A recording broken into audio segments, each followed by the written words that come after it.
How you going, Paul? Night off tonight, Paul, but you know what? Let's do some streaming, mate. On my night off, right? Why not? Let's go for it, buddy. How you going, mate?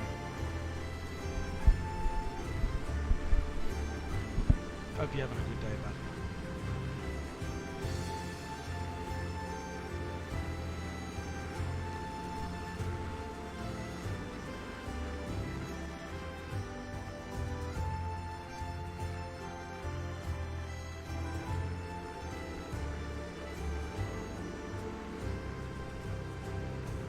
Hey Mark, what's happening? How you doing, buddy?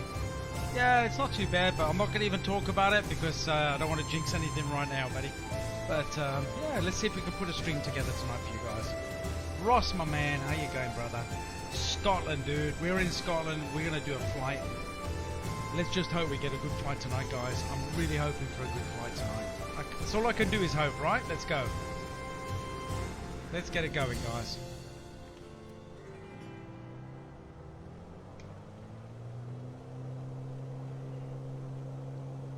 Hope you're all doing well. Happy Thursday. Tomorrow's Friday. I can't believe it already. A week's gone. What a week it's been as well.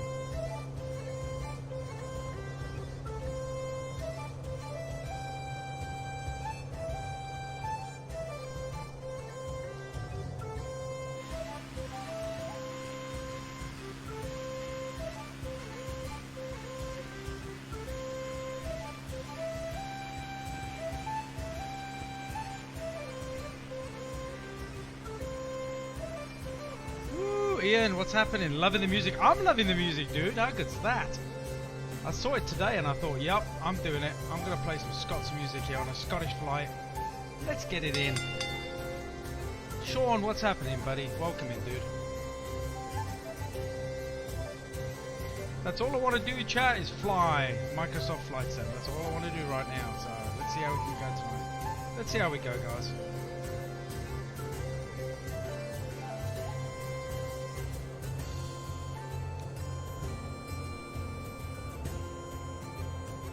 Oh, Mark, finally learned how to take off. Just want to know, in your opinion, is it easier to use controller or keyboard? Controller, you want to get yourself a joystick, dude? Absolutely. So, this is what I'm currently using, champion. That's a throttle stick I'm using. You don't have to go for something as flash as that, dude. But that's what I'm currently using, my man. The music's not too loud over my chat, right? I can turn it down, just let me know. I just want to kick back tonight. It's Thursday, had a hell of a week at work, and I just want to chill. Chill with the sim, chill with the chat. That's what it's about, yeah? So that's the controller I'm using, is a X56 Rhino throttle. That comes with obviously a stick. And that's probably high end, probably top 3 or 4 as far as HOTAS controllers. It's pretty cool. Gotta love it, man.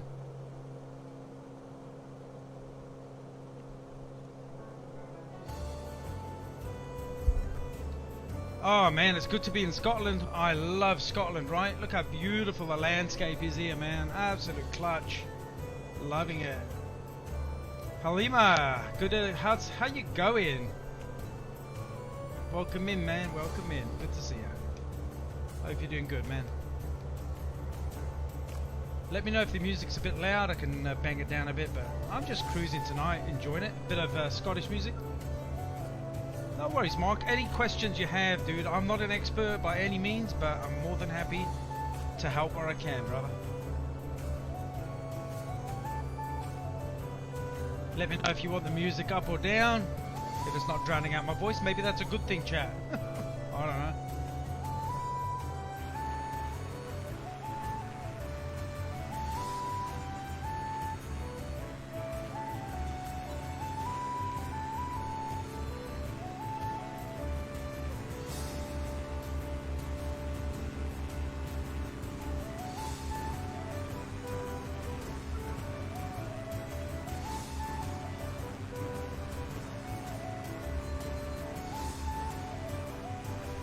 Don't put links in my chat, dude.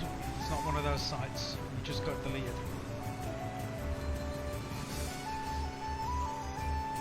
Welcome in, guys. Hope you're all doing really well, man. Woo! Nearly the weekend. One more to go. One more to go. One more to go. One more day and we're there, guys. I'll tell you. What a week.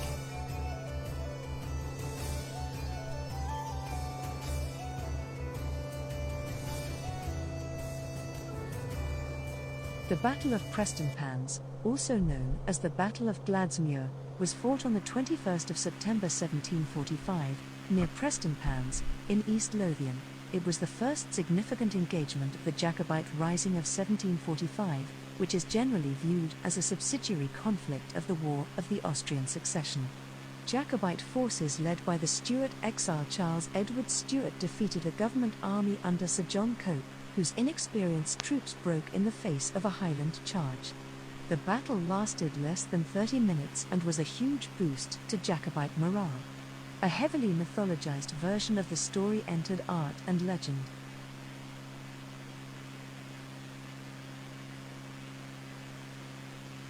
Cool stuff.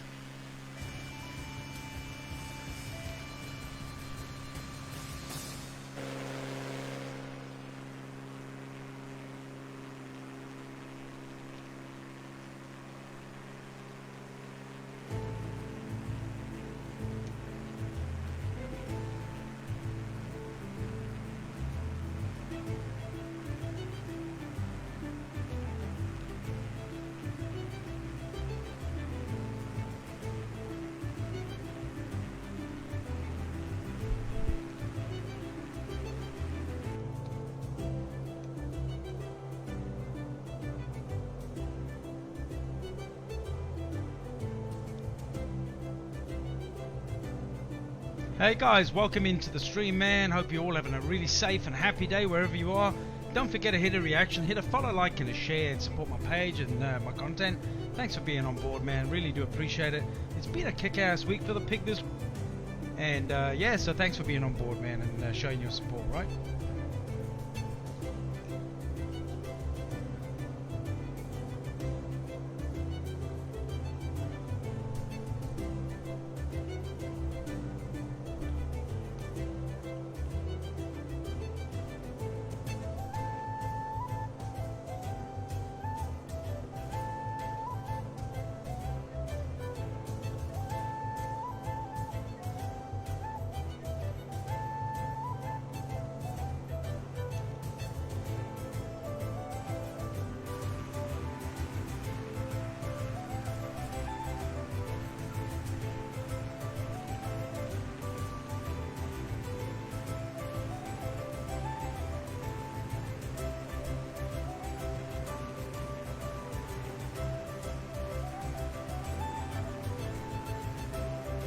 Hey Ian, what's happening? Good morning, Razor. Hope you and the family are keeping well. We are on top of the world, my man.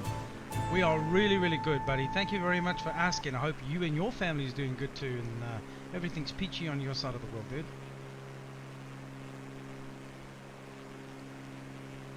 The Palace of Holyrood House, commonly referred to as Holyrood Palace, is the official residence of the British monarch in Scotland, Queen Elizabeth II. Located at the bottom of the Royal Mile in Edinburgh, at the opposite end to Edinburgh Castle, Holyrood Palace has served as the principal residence of the kings and Sydney queens of Gaming, Scots here he since is, the my 16th century, man. Welcome and is in, a my setting for brother. state occasions How you and doing? official I'm doing a lot entertainment. better now, I think. Queen Elizabeth spends what a week, 1 dude. week in residence at Holyrood Good to Palace see you, buddy, at the beginning of each summer, All your where she support, man. carries You're a out a legend. range of official engagements and ceremonies. The 16th century historic apartments of Mary, Queen of Scots, and the state apartments, used for official and state entertaining, are open to the public throughout the year, except when members of the royal family are in residence. Yeah, always good to see you in, champion. Welcome in, man. How's your day going, Sid? Are you going on stream in a bit, aren't you? I'll have to drop in and give you some support when I'm streamed up tonight. What a legend. Hey guys, check out Sydney Gaming, another good friend of mine. Awesome streamer, always showing his support. Complete and utter bloody legend, right there, right there. Ross coming in with the 145 stars. Thanks for flying over my city, Razor. Love the Scottish stream. Absolutely, brother. It is. I love flying here, man. It is beautiful, right? We got a bit of a long stream in Scotland tonight. We've got about a 2-hour stream, and it's all Scotland, guys. So this is going to be a pretty cool flight. We've got a lot of POIs to check, a lot of scenery to check out. Look at that. What a stunning little city, right?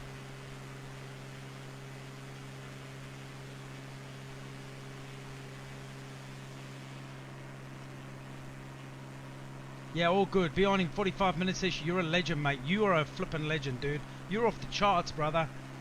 Yeah, man. We're going to do some flying together as well, man, at some stage. I just want to sort out all the gremlins on this internet, but we're not going to mention that right now. So far, I'm very happy, right?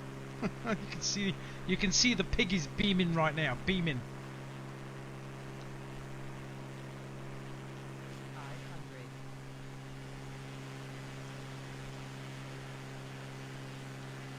Edinburgh Castle is a historic fortress which dominates the skyline of Edinburgh, the capital city of Scotland, from its position on the Castle Rock.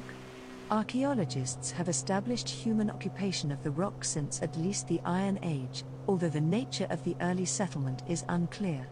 There has been a royal castle on the rock since at least the reign of David I in the 12th century, You're not wrong, brother. and the site continued at times to be a royal residence until 1633. From the 15th century, the castle's residential role declined, and by the 17th century it was principally used as military barracks with a large garrison.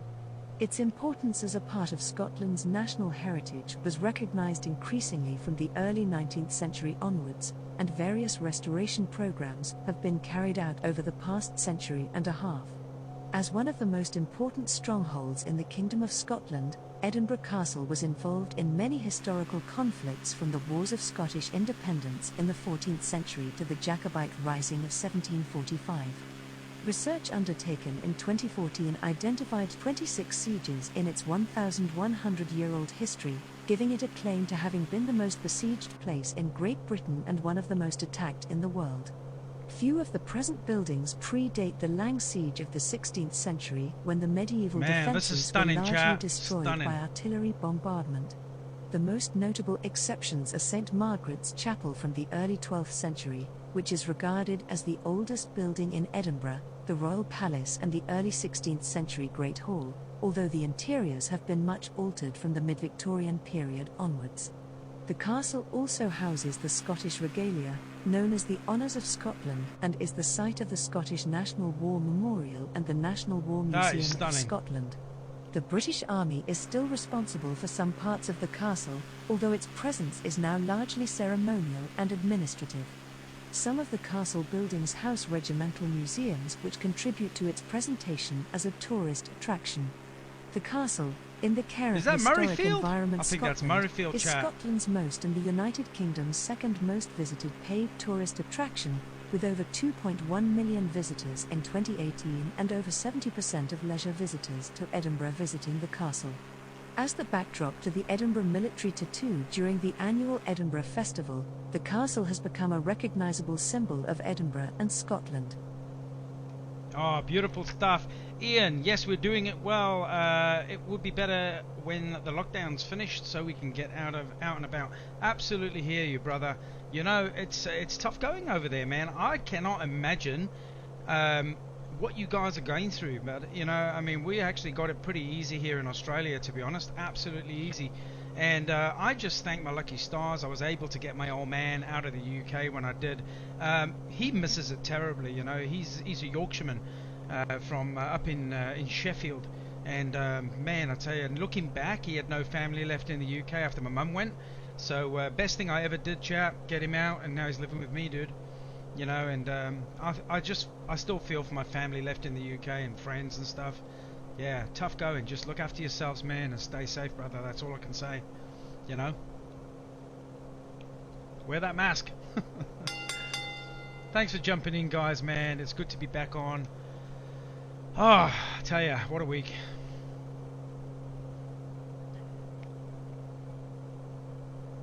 Oh, we got some more POIs to hit, so we'll just check one up here, and then yeah, it's got about a 2-hour flight chat, so enjoy it. Some awesome scenery along the way as well.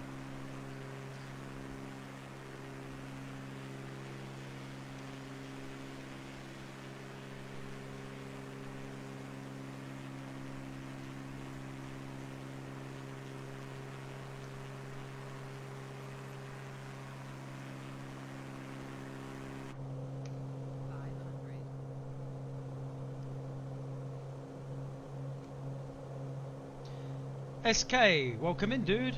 Thanks for liking the stream. Right, let's get a little bit of height going here. It looks like we're flying over Newbridge. I think this is Newbridge just here. Yeah, here's Newbridge.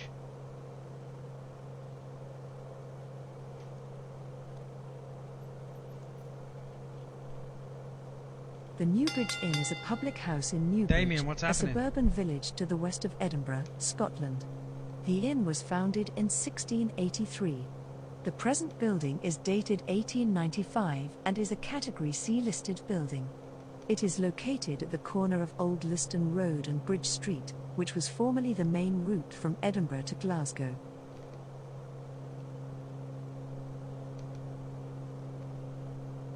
Let's check out these bridges. Look at this. This is stunning, right? All three of them, all close together. Queen's Ferry crossing.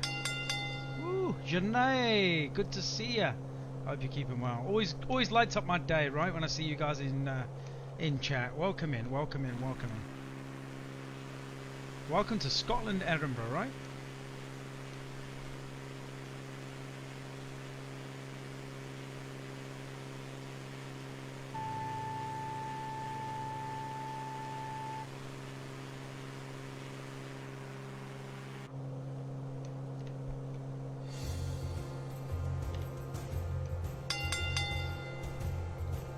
Ali and Janae. Sorry, I said Janae. Ali, how's it going? Thanks for liking the stream, buddy.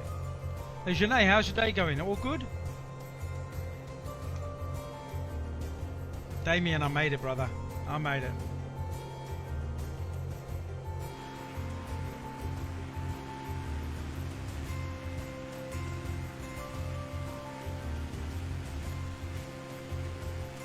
That is absolutely stunning.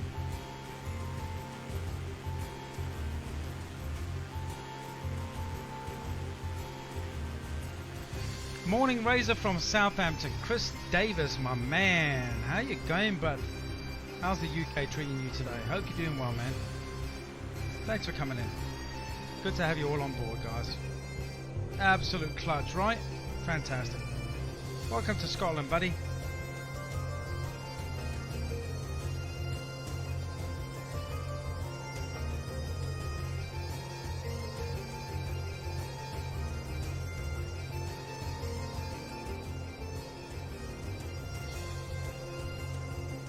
Midhope Castle is a 16th century tower house in Scotland. It is situated in the hamlet of Abercorn on the Hopetoun estate, about 4 kilometres to the west of South Queensferry, on the outskirts of Edinburgh. It is a Category A listed building. The derelict chateau that can be seen today represents the much altered 5-storey, oblong tower house. In 1678, Let's go check it out. Midhope was given a facelift when an entrance tower was removed and the extension to the east was heightened and extended. A new doorway was added along with a small courtyard, measuring 114 by 61 feet, to the south. In the 15th century, Midhope belonged to the Martin family. During the latter 16th century, the castle belonged to Alexander Drummond of Midhope, brother to Robert Drummond of Carnock, Master of Work to the Crown of Scotland. A stone inscribed AD 1582 megabytes commemorates Alexander and his wife Marjorie Bruce. A painted ceiling from the tower survives in the care of Historic Scotland at Edinburgh. It is planned to be put on public display at the Palace of Holyrood House. It includes cinquefoil motifs and probably commemorates the marriage of Sir Robert Drummond, who became laird in 1619, to a Hamilton heiress. The family motto was Ad Astra per Ardua, and fragments from another painted ceiling had gold stars, represented in the crest of the coat of arms. A large, 2-chambered, oblong, late 17th century dovecot sits about 140 metres to the southeast. Midhope Castle is featured as a location in the Outlander TV series on Stars as the main character, Jamie Fraser's family home called Lollybrock, but that's also it on the known peninsula, as right below us. That's what it is. That's Blackness Castle right there.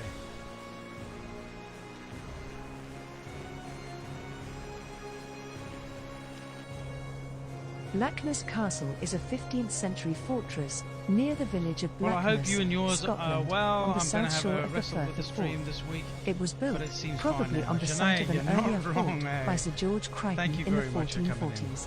I At missed this you guys. time, Blackness was the main port serving the royal borough of Linlithgow, one of the main residences of the Scottish monarch. The castle, together with the Crichton lands, passed to James II of Scotland in 1453, and the castle has been Crown property ever since. It served as a state prison, holding such prisoners as Cardinal Beaton and the 6th Earl of Angus. Strengthened by Sir James Hamilton of Finnart in the mid-16th century, the castle became one of the most advanced artillery fortifications of its time in Scotland. A century later, these defences were not enough to prevent Blackness falling to Oliver Cromwell's army in 1650.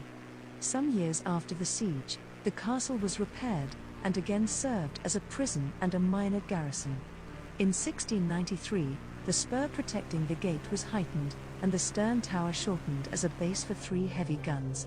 Barracks and officers' quarters were added in the 1870s, when the castle was used as an ammunition depot, until 1912. The castle was briefly reused by the army during World War I. It is now a scheduled ancient monument, in the care of Historic Scotland. Because of its site, jutting into the Forth, and its long, narrow shape, the castle has been characterized as the ship that never sailed.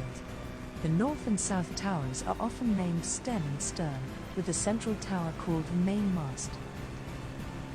Woo! This is awesome, loving it.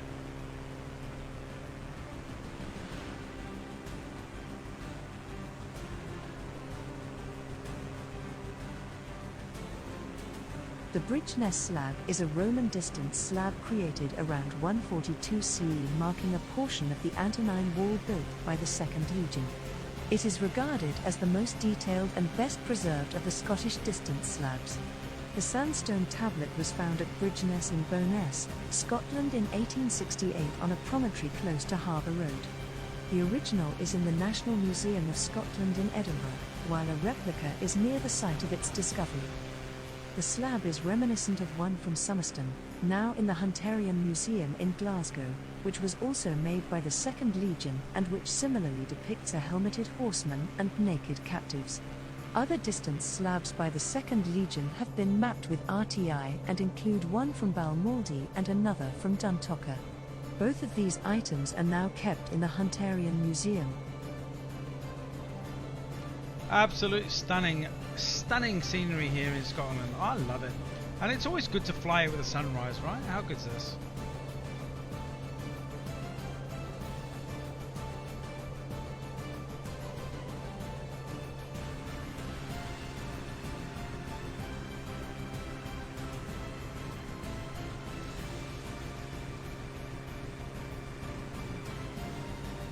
Hope you guys are enjoying it. Thanks for dropping into the stream tonight, guys. I really appreciate it.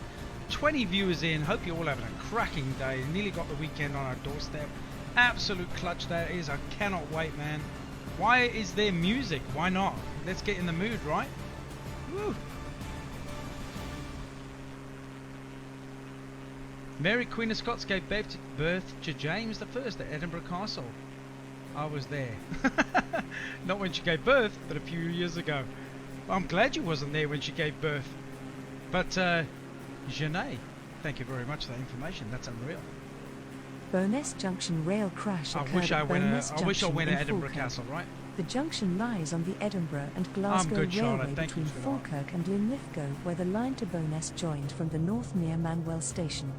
On the morning of the 27th of January 1874, the East Coast Scotch Express had been divided at Edinburgh and was due to pass the junction in 2 portions, the first bound for Glasgow at 7:02 and the second bound for Perth at 7:07, but were running some 8 minutes late. As soon as the Glasgow Express passed, a goods train waiting in sidings at the junction was shunted across onto the main line, when the Perth Express collided with it. It is believed that the station staff mistook the late-running Glasgow What's train up, for the gangster second man? Perth Express. Gino in the house. How's the brother? Signals should have prevented the disaster, but it is believed they were incorrectly set. Only when the roar of the approaching express could be heard were the signals were put back to danger, but it was too late to prevent the collision, in which 16 were killed and 28 injured. A road bridge near the point of impact was so badly damaged it had to be demolished. The tragedy was heightened by the fact that the absolute block system, which would have prevented the disaster, was being installed at the time, and was due to be switched on only 10 days later. Gino in the house. Hey brother, what's happening, man? Hope all is good in London. And like always, Razor Pig and community sends their love all the way to Portobello radio station, dude. Hope you're having a really kick-ass day and doing well, man. Don't work too hard, right? Don't work too hard. Spilt my damn tea. Man, that's funny. Hey guys, my night off streaming, and you know what? I had to get on it. I was missing it that much, right? I had to jump on, and just to come and see you guys, and you know, if you're here for 5 minutes or an hour, whatever, you know, just jumping in chat. Hey Pig, what's happening? I love that. I love it. That's what it's all about. What a community, what a following group you are. Absolutely love it, guys. Thank you very much for being on board, man. We're here in Scotland right now. We're doing about a 2-hour tour, so we're going to go right up to where the Loch Ness is, and we're just going to fly around and cruise and check out some POIs, points of interest along the way. Yeah, it's going to be a cruisy flight. I've done some of these before, but not as long as this, so it's going to be a cool flight, I reckon. Still trying to work out why my waypoints aren't working here, but that's fine. I've got a monitor with where I'm going, so I won't get lost, guys, I promise.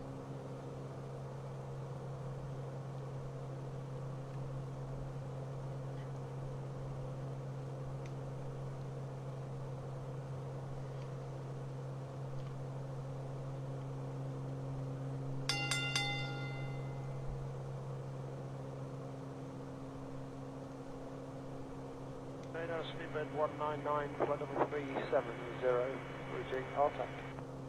Speedbird 199. Andrew, what's happening? How you going, man?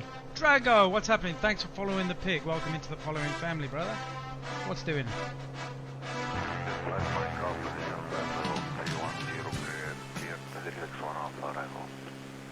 Stand flight level 310 and crease, relax 1 alpha, unbusted 5 Mike alpha, thank you.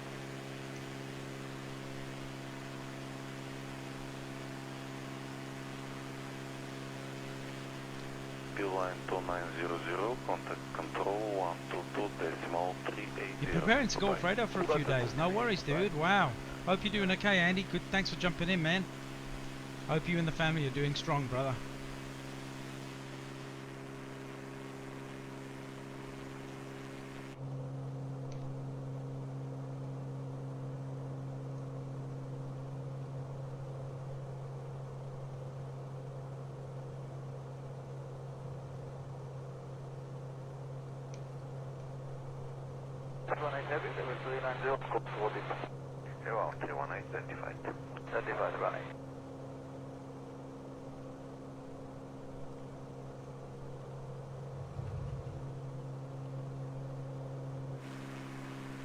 The Battle of Bannockburn on 23 and the 24th of June 1314 was a victory of the army of King of Scots Robert the Bruce over the army of King Edward II of England in the First War of Scottish Independence.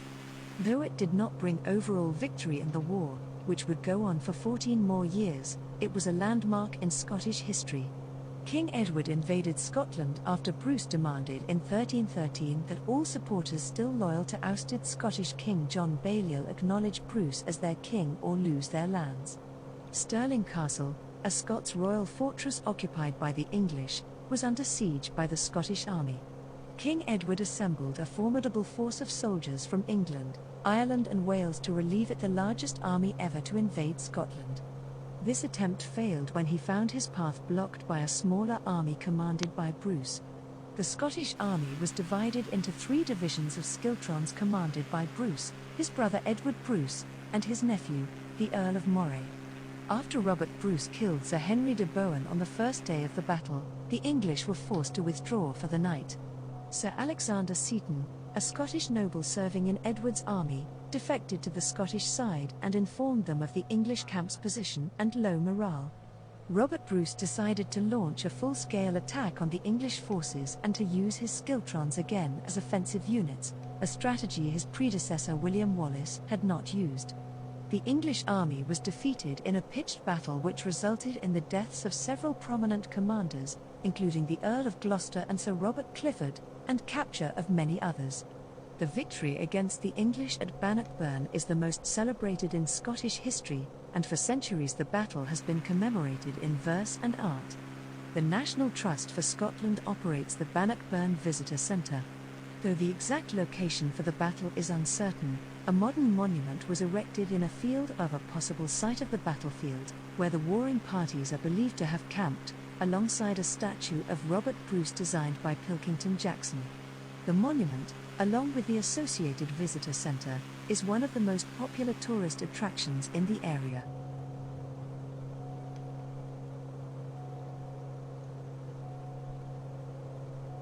Stirling Castle, located in Stirling, is one of the largest and most important castles in Scotland, both historically and architecturally. The castle sits atop Castle Hill, an intrusive crag, which forms part of the Stirling Sill geological formation. It is surrounded on three sides by steep cliffs, giving it a strong defensive position. Its strategic location, guarding what was, until the 1890s, the farthest downstream crossing of the River Forth, has made it an important fortification in the region from the earliest times. Most of the principal buildings of the castle date from the 15th and 16th centuries. A few structures of the 14th century remain, while the outer defences fronting the town date from the early 18th century. Before the union with England, Stirling Castle was also one of the most used of the many Scottish royal residences, very much a palace as well as a fortress. Several Scottish kings and queens have been crowned at Stirling, including Mary, Queen of Scots, in 1542, and others were born or died there. There have been at least 8 sieges of Stirling Castle, including several during the Wars of Scottish Independence, with the last being in 1746, when Bonnie Prince Charlie unsuccessfully tried to take the castle. Stirling Castle is a scheduled ancient monument, and is now a tourist attraction managed by Historic Environment Scotland. Beautiful stuff, guys. Absolutely stunning. I love visiting Scotland up here in the simulation. There's just so much to see and do, right? Excuse me. Let me just get my flaps down here and just go a nice slow past over William Wallace. The National Wallace Monument is a tower standing on the shoulder of the Abbey Craig, a hilltop overlooking Stirling in Scotland. It commemorates Sir William Wallace, a 13th century Scottish hero. The tower was constructed following a fundraising campaign, which accompanied a resurgence of Scottish national identity in the 19th century. The campaign was begun in Glasgow in 1851 by Reverend Charles Rogers, who was joined by William Burns. Burns took sole charge from around 1855 following Rogers' resignation. Absolute clutch. Love it.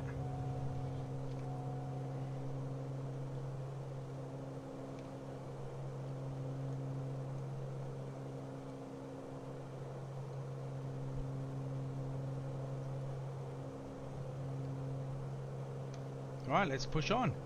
Nice flying, thanks buddy. It's always difficult when I'm trying to multitask on multiple screens and then change my my stick hand, which is my right hand, to my left while I'm using the mouse with my right hand, so it's a lot of jiggling around. So, you know, if it ever fails me being a streamer, I'll always try the circus, right? Because I'm good at juggling, apparently. Ronaldo, what's happening? How you going, my man? Welcome in, dude. Welcome in. Be nice if I had my waypoints back. So I think I'm heading over to Loch Lomond and then heading up to River Forth. So we're heading in the right direction. So let's get cracking. We'll just put some music on and kick back and relax and enjoy it, right?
Janae, that's unreal. Well, this flight's kind of for you and all the Scottish then, right? It's a good thing. Visited all these sites. It was just the trip of a lifetime. And the whole of Mother Scotland, you know how lucky you are. I am the biggest idiot on the face of the earth. I lived over the border in Gloucester in England. And I always dreamt of going to Scotland and going to the Edinburgh Tattoo and going to see the Highlands and the lochs and stuff like that. And it's the same as Southern Ireland. I mean, my godfather was from Belfast, Northern Ireland. Always wanted to go to Cork. Always wanted to go to Dublin. Those two countries are two of the best countries. I wish they were on my bucket list. And while I lived in England, never went. Go figure.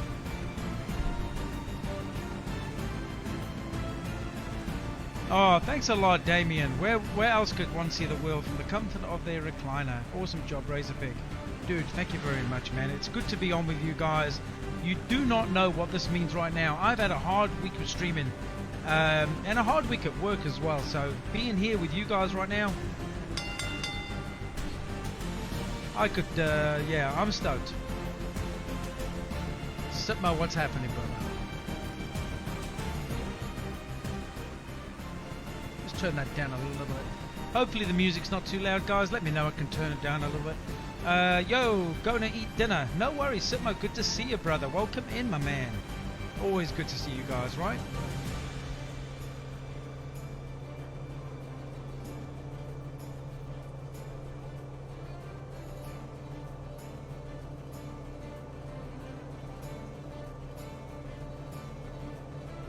Alright, we're heading to the lochs, guys. We're heading to the Lake District. Darren, good morning, Razor from Air. Hey, brother, we're in... Man, how's it going? We're in the UK, but how's it going, man? How are you keeping? Hope you're doing well, man. Staying safe and all that. Welcome in, my man.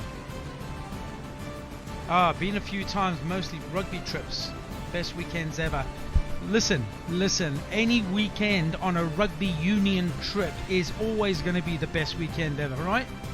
You know, rugby union is a sport birthed by God. I mean, it is an unreal sport. We love it. I mean, look at the South Africans, the English, the Scottish, the Irish, you know, no, not really so much the Australians. Their rugby union stinks over here. But the All Blacks, man, what a great sport to follow. I've been to some real epic games, guys. Rugby union, I've been to some epic games in my times. Hey, thanks very much, Sipmo. Yeah, it's pretty cool, right? I must have downloaded it a while ago. You know, there's one game that I went to in my lifetime with rugby union, and there's nothing in my entire life on this planet would ever top that moment in my life. Ever. There's no rugby game in the future, in my lifetime, that would top this one game that I went to, buddy. I'm telling you now. Can you guess what it is? Drop it in chat. 18 viewers, welcome in, guys. Hope you're having an awesome day. Nearly the weekend. How good is that, guys? Thanks for being on board. If you haven't been on the Pigs stream side before, drop your reaction. Hit a follow, like, and a share, man. Let's give us some support. Awesome. Thanks for being here, man. Look at Scotland. It's unreal. Lovely. Loving it.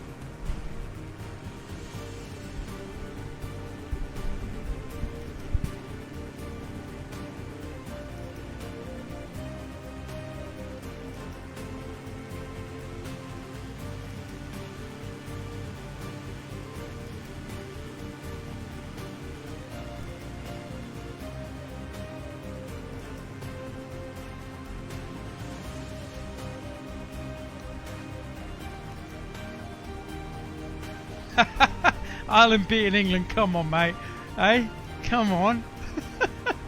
Here we go. Rugby World Cup final. Johnny Wilkinson, mate, beats that. Even beats that, dude. Even beats that right now. Close, but no cigar. I'll give you a couple of minutes and I'll drop it. Let's hit this POI. 1.7 clicks. Loch Lomond. Man, that's funny. Johnny Wilkinson. What an epic, what a legend. Loch Lomond is a freshwater Scottish loch which crosses the Highland Boundary Fault, often considered the boundary between the lowlands of central Scotland and the Highlands. Traditionally forming part of the boundary between the counties of Stirlingshire and Dunbartonshire, Loch Lomond is split between the council areas of Stirling, Argyll and Bute and West Dunbartonshire. Its southern shores are about 23 kilometres northwest of the centre of Glasgow, Scotland's largest city. The loch forms part of the Loch Lomond and the Trossachs National Park, which was established in 2002. Loch Lomond is 36.4 I'll give you the kilometres answer to long that in a and minute after between this. 1 and 8 kilometres wide, with a surface area of 71 square kilometres. It is the largest lake in Great Britain by surface area. In the United Kingdom, it is surpassed only by Loch Ness and Loch Earn in Northern Ireland. In the British Isles as a whole, there are several larger lochs in the Republic of Ireland. The loch has a maximum depth of about 153 metres in the deeper northern portion, although the southern part of the loch rarely exceeds 30 metres in depth. The total volume of Loch Lomond is 2.6 cubic kilometres, making it the second largest lake in Great Britain, after Loch Ness, by water volume. The loch contains many that's islands, a cheap hit there, including Inchmurray, Chris. the That's largest cheap. freshwater island in the British Isles. Loch Lomond is a popular leisure destination and is featured in the song The Bonnie Banks o' Loch Lomond. The loch is surrounded by hills, including Ben Lomond on the eastern shore, which is 974 metres in height and the most southerly of the Scottish Munro Peaks. A 2005 poll of Radio Times readers voted Loch Lomond as the sixth greatest natural wonder in Britain. Alright, one more waypoint here. 5 clicks. Actually, I'll give you the answer to it. Okay, my best game I attended was Twickenham when Wales knocked England out of the Rugby World Cup 2017. Wow, that was a rabbit punch right there. Oh man, that's a lot of fresh water. You're not kidding. That's, I suppose, good for fishing, right? I don't know what fish are in there. Probably trout and stuff like that. Who knows? I'm not a fisherman, so that's a guess. Right, best rugby game I've ever been to in my life. And I will never... Maybe I'm wrong. I will never top it. The Springboks beating the All Blacks in the Rugby World Cup final. Got to see Nelson Mandela, plane flying over. Got to see Jonah Lomo, Rugby World Cup 1995. Come on. Invictus. I was there in the stadium. Still got my ticket. Framed. I've still got my ticket framed. That is the highlight of my sport watching life right there. To be a part of not just a sporting history, but actual history after apartheid as well. That was pretty cool. That was pretty cool. That was topping. That was clutch. That was off the charts, man. Got to see Nelson Mandela. That was so cool. Yep. I wish I'd have bought a program. I always have this thing about buying rugby union programs every game I go to, even local games. When I used to go watch the Cherry and Whites play at Kingzone, which was like nearly every second weekend. The River Forth is a major Should have river, bought one of the Rugby World Cup 95. They're £500 whose drainage basin covers much of just for a Stirlingshire in Scotland's program. central belt. The Gaelic name is Avondhu, meaning Black River, in the upper reach above Stirling. Below the tidal reach, its name is Ushkafor. Okay, that was quick. Look at that. It's beautiful here. Can you imagine living down here on the water of this stream in the mountain ranges and all the lochs and rivers and oh man, this is absolutely picturesque. Why would you not want to visit areas like this and just get away from the crazy world that we all live in, right? You know what I'm saying? I don't know why my waypoints aren't rendering up, but yeah, I kind of know where I'm going, so that's okay. Let's have a look. I think. Yep, we're going to come round here, round here, round here. We're going to go Balmoral Castle. There's my waypoint rendered in at the top, but that's miles from where we are. We're going on a bit of a tour today, guys. Like, this is a cool tour, right?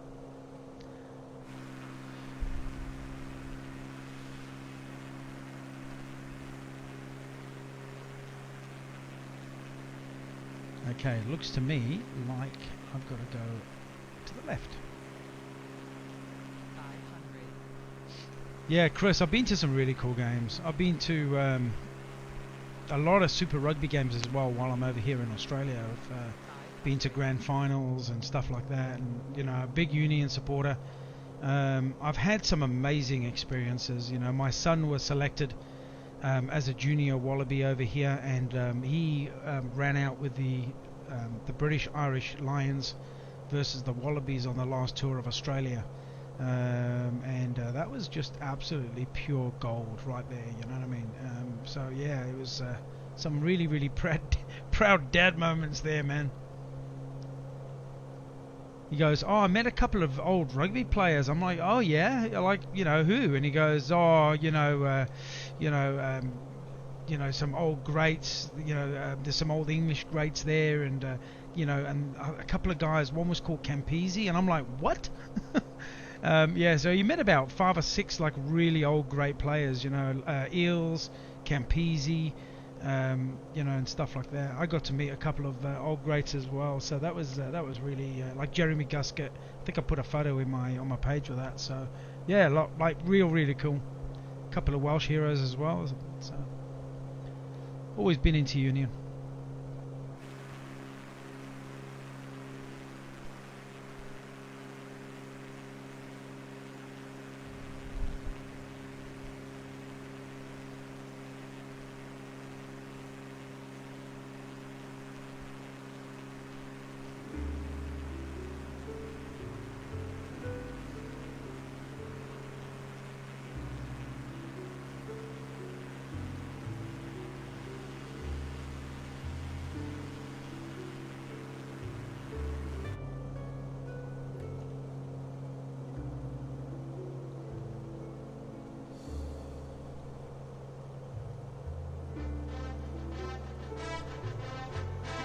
Isaac, welcome in. Thanks for following the pig, man. Welcome aboard, buddy. Thanks a lot, buddy.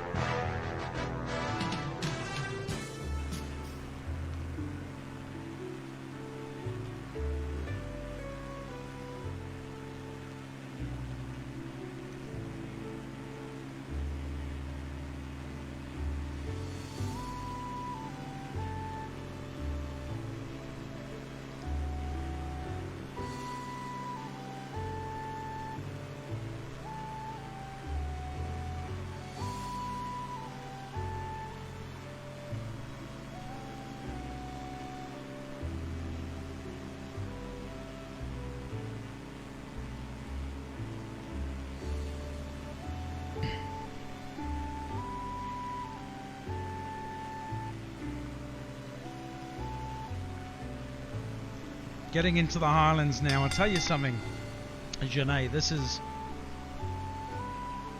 breathtaking, right? Breathtaking. For a simulation to render the height scaling of these mountains, it feels like you're actually there, right? It is absolutely... I mean, can you imagine actually visiting here? You are so lucky to visit such a beautiful, beautiful country. Look at this, guys. Wow. Thanks very much, Chris. You're a legend. Always welcome coming in, dude. I've missed all you guys. It's not the same when I'm flying when I'm streaming other content. I do enjoy having a break. Don't get me wrong, but it's good, really good to be back, guys. Getting into the Scottish music, right?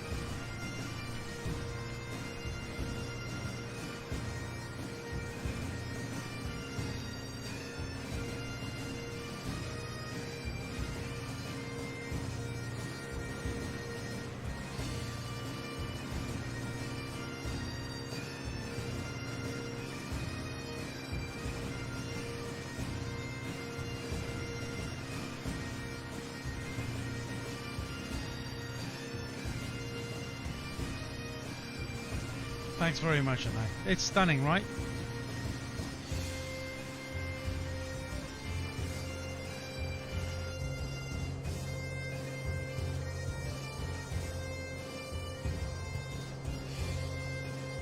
I'm trying to stay this altitude because there's some really big mountains ahead here.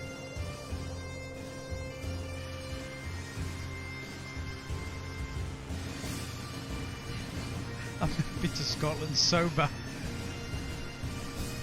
Mate. Yep, gotta blame the rugby for that. You're not watching rugby right if you're doing it sober, mate. You know what I mean?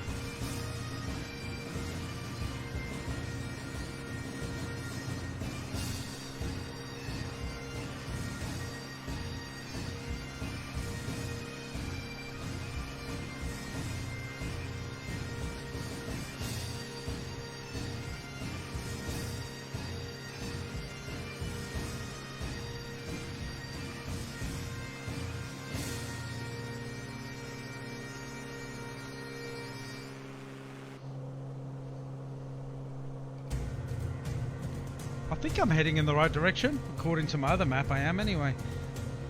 So we're going to hit a mountain range, and then we're going to head over to the west side and up to Ben Nevis. Then we're going to be hitting the locks. It's going to be a cool little flight, man. Look at the snow-top mountains over here.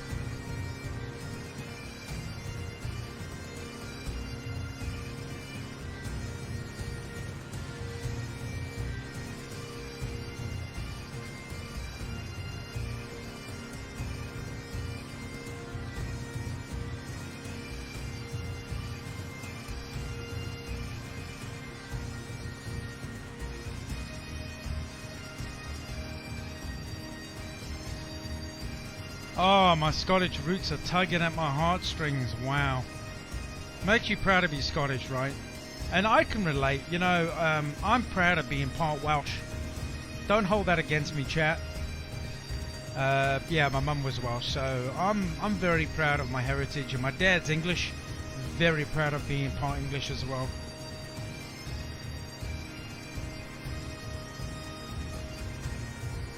What a mixture, right? English, Welsh, born in South Africa, and now I'm Australian.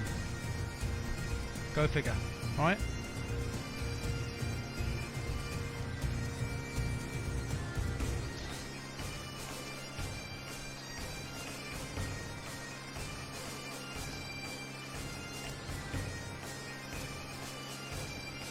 We used to leave our rugby club at 10 AM Thursday and get back Monday, once every 2 years.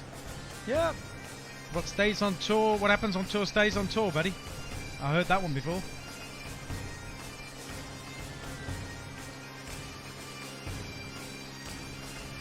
Look at that. That sunrise is stunning over the highlands. Hope you're enjoying the music, guys. Just adds a little bit of fun to the flight here in Scotland. Really enjoying it.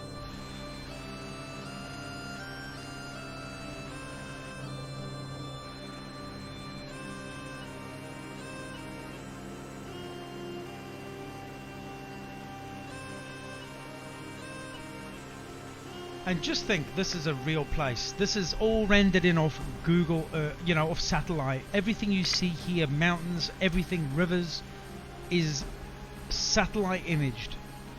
It's a breathtaking part of the world. This is just like phenomenal. I didn't actually realize that this stretch of the flight. I always knew the Highlands would be awesome, but this is breathtaking. This is beyond awesome. This is next level stuff right there.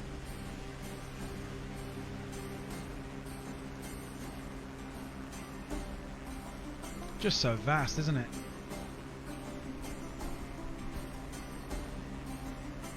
And all those to say the Scots are tight is a myth. The Scots are so generous in a bar. I'm sure they are, dude. Eh? I'm sure they are.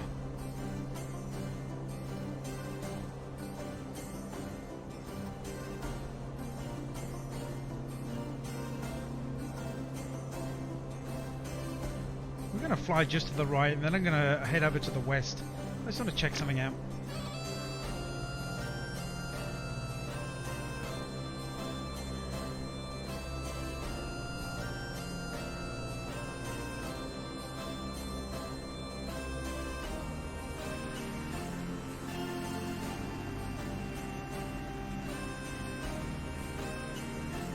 Reminds you of South Island in New Zealand, yeah. And you know what, Chris?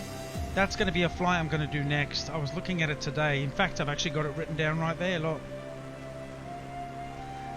New Zealand, South Island, taking off from Invercargill, and going over the mountains to the north of the island.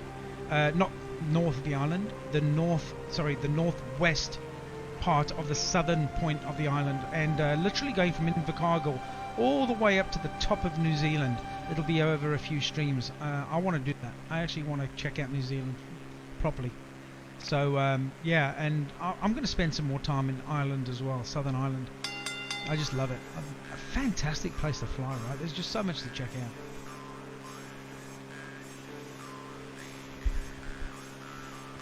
Pashindu, thanks for jumping in, man. Welcome into the stream. Hope you're liking it, buddy.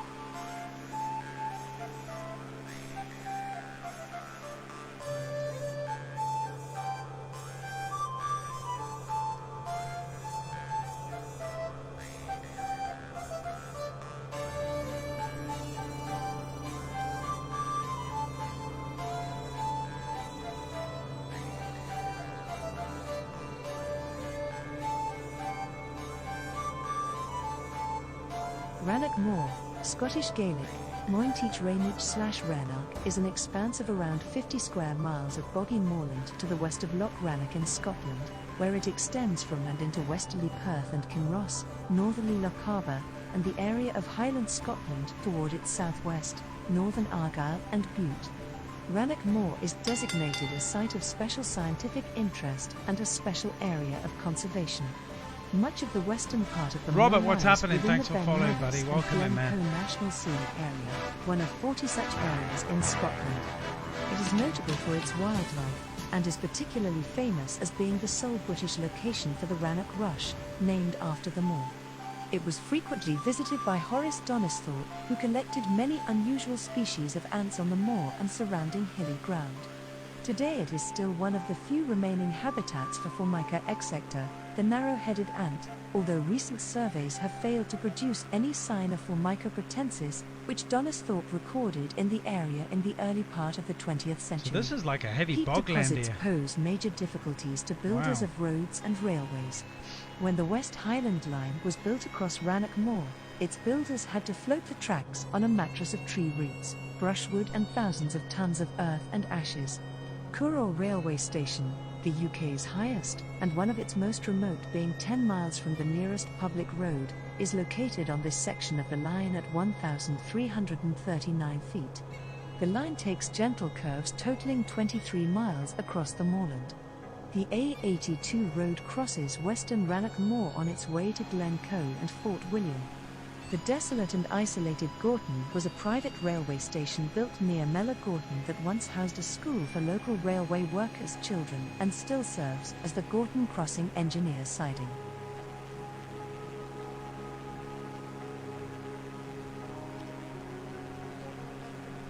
Beautiful stuff, chat. When I went to Invercargill, it was full of Scottish. Well, if they're playing rugby union, man, it would have been an invasion, wouldn't it? It is so sparse. That's a big bogland, apparently. Like, that's what the POI is saying. So that's pretty cool. It's a big, massive moor. Yeah. Like, look at that. It's full of water. It must be quite boggy to cross. Can you imagine back in the day?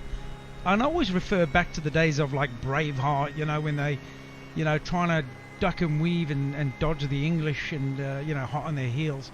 And they used to run through these areas and, you know, they knew the lay of the land pretty well. But can you imagine being in an invading army during those times, not knowing the land? And you'd be at a disadvantage because the locals would know it backwards. And you'd be there, like, first time in Scotland coming from England. Like, you know, foreign country, isn't it? Really, foreign land. And you wouldn't know your way around. And, yeah, I'm sure the English had a bit of a hard time with the Scots up here. Single malt. Okay, bog peat whiskey. Oh, that sounds interesting. That sounds really, really cool. I'd love to give that a turn. Unreal, dude. Well, my waypoints is completely all bombed out, but I know exactly where. Good thing I've got all these set up. I've spent a bit of time before stream doing all these POIs, and yeah, we're going to go check out a couple up ahead of us. Then we're going to head north to northeast and yeah, go up the loch and check where the Loch Ness Monster is and all that stuff. Pretty cool. Awesome stream, man. Hopefully it's rendered in nice and clear and smooth tonight. Man, this is beautiful.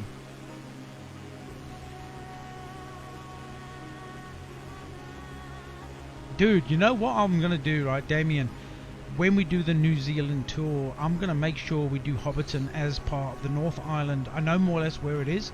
It's not far from Auckland, if I'm not mistaken, but a little bit south. I think it's southwest, just not far from Auckland, though. But I'll put that in my POI, in my points of interest in Bush Talk Radio. And we'll do a flight there, dude, and check it out for sure. Absolutely, man. Hunter MJ, what's happening? How you doing, man? Hey, Daryl, coming in with 100 stars. Dude, thank you for the love and support, man. You know, you guys are unreal. Missed you guys. Good morning from the US, Pig. The new profile pic graphic design looks sweet. Yeah, look, I was a bit hesitant and 50-50. I mean, what do I know about graphic designing? But the guy did a good job, so I'm stoked. And that's just one of about 6 different logos he did for me, and that was the one I preferred. There's another one that he did, and it looks pretty mean. Yeah. I think my family took a vote and said, yeah, don't go for that one, go for this one. So I kind of followed the masses on that one. But thanks very much, dude. Yeah, look, it's nice to get my own little logo designed and stuff like that. You know, I'm going to look at getting some emotes done as well, because it won't be too far away before I open up subscriptions and stuff like that. And you know, I want to get some nice emotes done. You know, I'm not in a rush to do all this. I'm just kick back, laid back streamer, enjoying what I'm doing. I was really down when I couldn't stream. I was so gutted, man. I was down because I'm getting used to every day for 5 days a week streaming for you guys. And it crushed me when I couldn't get onto Microsoft Flight, because I know a lot of you don't want to see me run other games, and yeah, man, it bummed me out, man. So I'm smiling tonight, really smiling.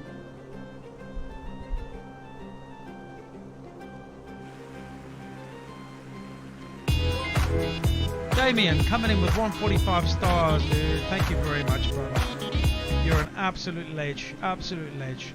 Hope you're all staying safe and well, man. You and the family all kicking back and enjoying your Thursday there, man.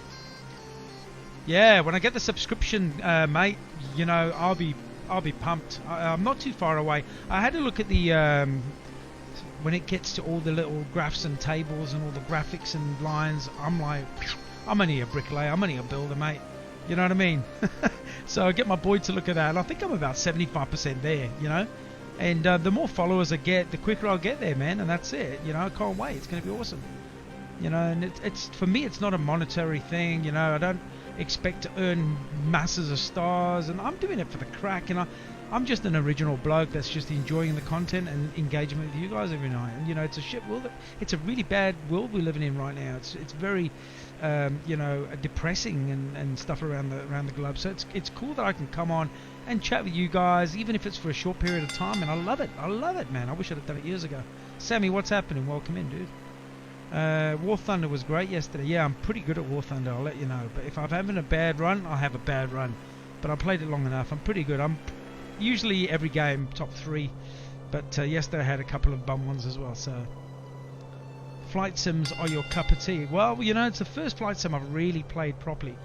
And I'm loving it. I really am, and I'm still learning. You know, just over 2 months ago, I'd never really played a flight sim before, and everything I'm doing it's a learning experience. And you guys have been learning with me along the way. And some of you guys have even bought the sim since I've started. And you know, I'm happy to share whatever I can, whether it be links for liveries, links for apps like Bush Talk Radio, advice. You know, I'm not an expert, but I can just let you guys know what I've experienced. And I'm happy to do that, man. You know, I'm just very fortunate in 2 months, slightly over 2 months, like 1,400, coming up to 1,500 followers. It's nuts, man. Nuts. What's happening? Dazza, what's doing, man? Dazza D. Man, you sound like a rap star right there. It's Dazza D in the house, chat. Yeah, good on you, my man. That's cool. I like it. Dazza D in the house. Let's give it up for Dazza D. You've been with me from the beginning, I know, Janae, and it's never forgotten. You know, I love it when you guys come on, and you know, it's, oh man, it's just, yeah, it just hits me right here, and yeah, it's solid, man. It's so cool. It's so cool. You know, we're on other parts of the world, and you know, there's so much respect and love going on right now. So that's what it's about. Love seeing you every day.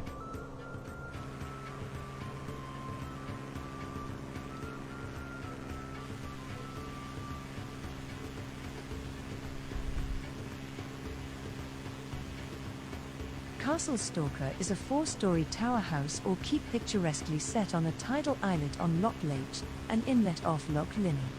It is about 1.5 miles northeast of Port Appin, Argyll, Scotland, and is visible from the A828 road about midway between Oban and Glencoe. The islet is accessible from the shore at low tide. The name Stalker comes from the Gaelic Stalker, meaning hunter or falconer. The island castle is one of the best preserved medieval tower houses to survive in Western Scotland. Let's check it out, chat. Category a listed building. It stands in the Linn of Lorne National Scenic Area, one of 40 such areas in Scotland. In recent times, the castle was brought to fame by the Monty Python team, appearing in their film Monty Python and the Holy Grail. That's cool. Check that thing out. That's nuts. Just sitting there on a little tiny island is a castle. Who would have thought? Who would build a castle on a small island like that? That is amazing. Now you're going to make me want to watch Monty Python and the Holy Grail again.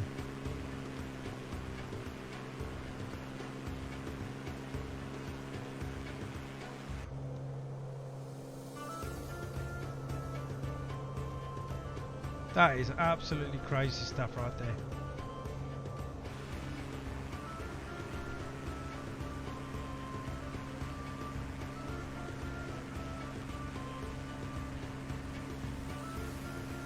Dazza D, I've been with you nearly from the start and you've encouraged me to give it a go. Dude, you know what, right?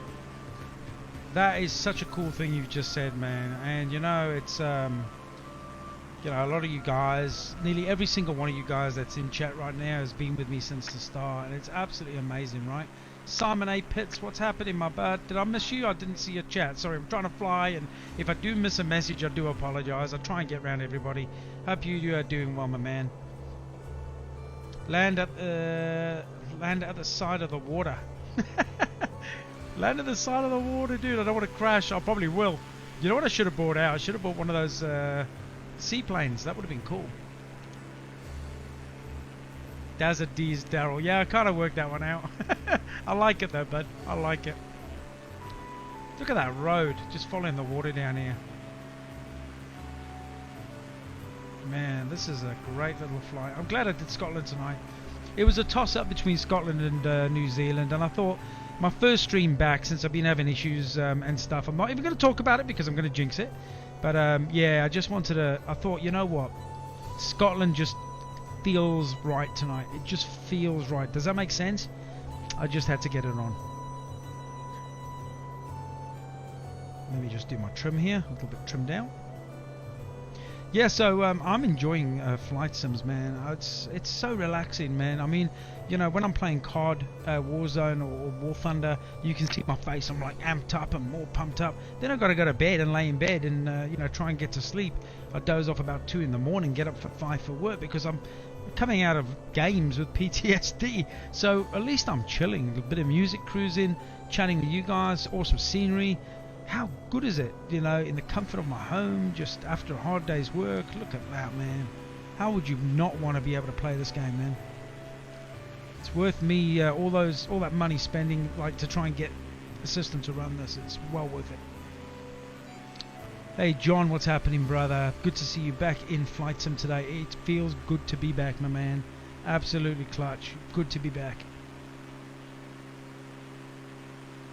What changed so it works? You know what? I've got a weird feeling there's something going on in America, right? I'm sorry for all the Americans going on over there. I was trying to do a Route 66 flight, and that's all I had in my mind. I'm doing Route 66, that's it. Taking off near New York. And I remember when I first got the simulator, they had a problem with Japan. You know, near the big mountain there, Mount Fuji, and anyone flying around Japan. Something to do with the amount of rendering in of all the buildings and aesthetics in New York. I've got a funny feeling, because I'm trying to fly in a very heavy rendered area. I've got a very funny feeling that it was bombing my stream out. I'm not sure, because don't forget we don't have an Australian server as well, so it's a multiple of issues. And our internet over here, it could have been affected because we've had massive rain and we have underground cabling. Sounds a bit archaic, but anyway.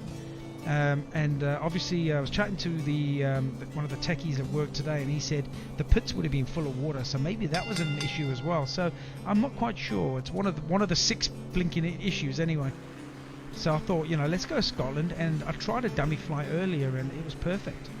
Then I tried a US flight over near where I was going to, and it was real bad. And then I tried another UK flight, it was perfect. So I thought, I'm not flying in the US. Maybe other parts of the US will be fine, but not near New York. Maybe there's a glitch. I don't know. Does that answer your question, Dazza? I think so. Does it sound... Maybe I'm making it up, I don't know. But that's what I reckon. I mean, look at this. Look at that. I'm spinning around. There's no glitching. It's almost like a seamless stream, and I'm stoked. Don't say any more. Don't say anymore. The pig's going to jinx it right now. Alright, what's happening here? What's this little place? Check this out. Little The bridge there. Ballachulish Bridge is a bridge in the West Highlands of Scotland. It crosses the narrows between Loch Leven and Loch Linney, linking the villages of South Ballachulish and North Ballachulish. It carries the A82 road, the main route between Glasgow and Inverness. The bridge was built by the Cleveland Bridge and Engineering Company and opened in That is 1975, beautiful. Look at that replacing scenery. the Ballachulish Ferry. It is a two-lane road bridge of through steel truss construction with fabricated box cords. It was designed by W.A. Fairhurst and Partners of Newcastle upon Tyne. Look at this little town.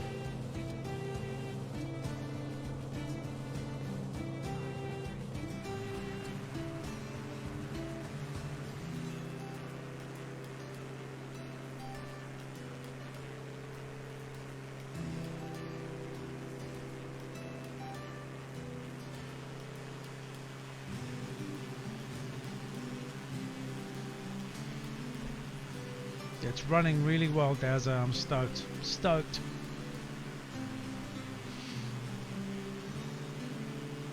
Yeah, we're all good, Simon, man. We're all good.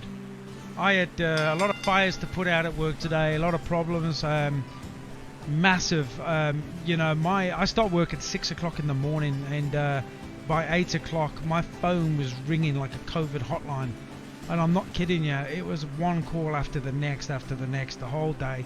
So yeah, the first 2 hours it was like blink and you miss it. And I got to home time and I was like, seriously, I feel like I've not done any office work today. But yeah, I just really busy, dude. Really busy. So when I got home, I'm like, oh, I just hope I can get on the server just to kick back and chill, right? Alright, let's push up here. I'm not going to go over this mountain. I'm going to go to the left of it. I think that's where I'm heading. This is Ben Nevis. This is beautiful, man. Look at this. Stunning stuff, man.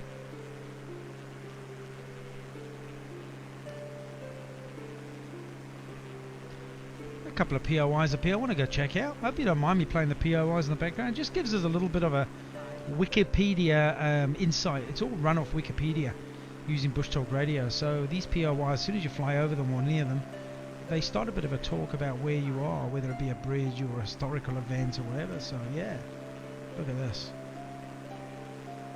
Man, highest mountain in Scotland. Okay.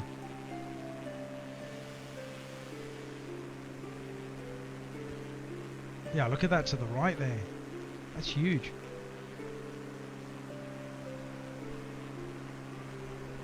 I'm actually going the wrong way. Oh, there it is. I need to go that way. That's the biggest mountain, highest mountain in Scotland, I think.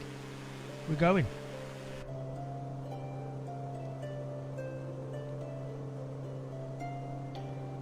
You know what? This is relaxing music. I reckon I'm going to doze off to this tonight. I'm going to put it on in my earphones, and that will be me hitting the Z's pretty quick with this stuff cracking on. Ben Nevis, that's it, man. Okay. So, okay, that's Ben Nevis. Cool. And just to the right of that is a place called Ramsey Round. I don't even know what that is. Ramsey Round. Let's go check that out. You're so lucky to have checked all this out, man. POIs are one of your favourite parts. Oh, cool, man. I mean, a lot of people, you know, they're not bothered learning, you know, old historic battle sites and stuff like that. I just think it's amazing, you know. And, you know, it's part of what defines your country wherever you are flying. You know, whether it be in the UK, in Europe, in America. You know, you fly over places like Gettysburg, you want to hear about what happened, the Battle of Gettysburg and stuff, and even though it was like so long ago, it's part of your culture, man. It's like, look at that. That is stunning. That is one big mountain right there. Let's go check out this Ramsey Round, and then we'll go up have a look at Ben Nevis. Usually I only do my half an hour, 45-minute flights, and tonight I thought, you know what, let's kick back and just do a nice big Ben long... Nevis is the highest mountain in the British Isles, situated in Inverness Shire in the Highlands of Scotland. The summit is 1,345 metres above sea level. Wow. Ben Nevis stands at the western end of the Grampian Mountains in the region of Lochaber, close to the town of Fort William. The summit is the highest land in any direction for 459 miles. The mountain is a popular destination, attracting an estimated 100,000 ascents a year, around 3/4 of which use the pony track from Glen Nevis. The 700-meter cliffs of the North Face are among the highest in Scotland, providing classic scrambles and rock climbs of all difficulties for climbers and mountaineers. They are also the principal locations in Scotland for ice climbing. The summit, which is the collapsed dome of an ancient volcano, features the ruins of an observatory which was continuously staffed between 1883 and 1904. The meteorological data collected during this period are still important for understanding Scottish mountain weather. C.T. R. Wilson was inspired to invent the cloud chamber after a period spent working at the observatory.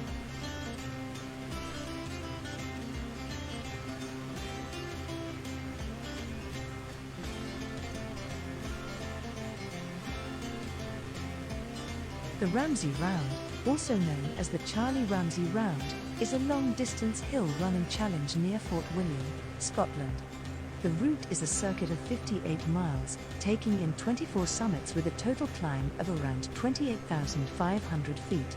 Ben Nevis, Great Britain's highest peak, is included in the route along with 22 other Munros. Leon, hola pig. How you Originally, going, man? all 24 summits on the Ramsay Round were Munros, but Score and Iopare was declassified as a Munro in 1997.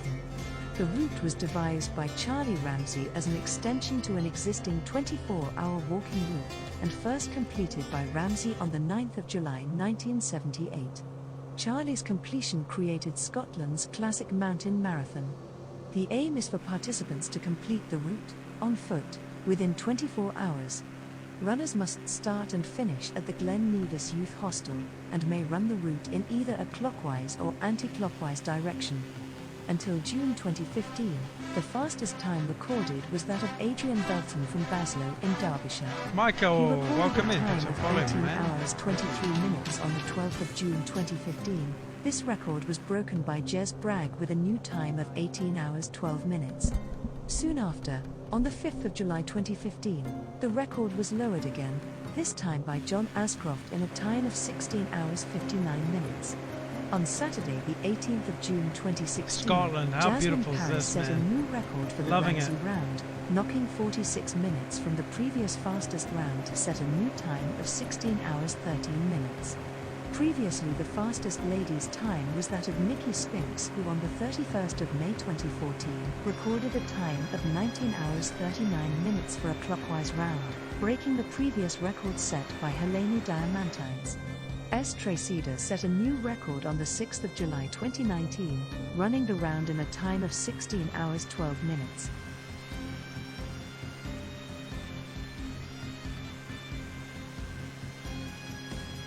You lost the sound for a while. We're in Scotland, dude, near Fort William. So we're just going to cruise up towards the locks here. Let me just get my views. And yeah, we're going to just cruise up towards Caledonian Canal. That's where we're cruising right now.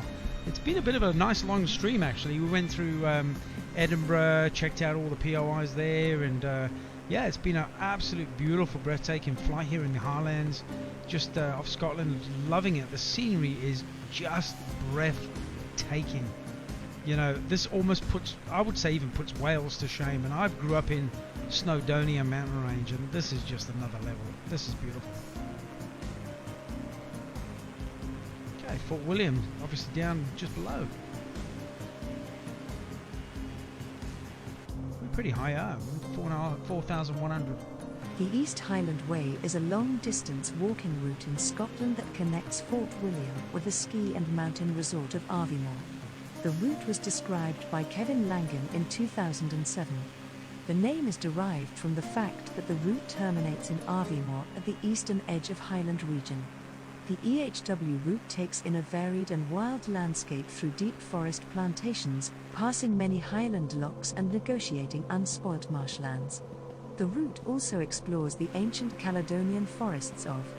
The walk is 82 miles long.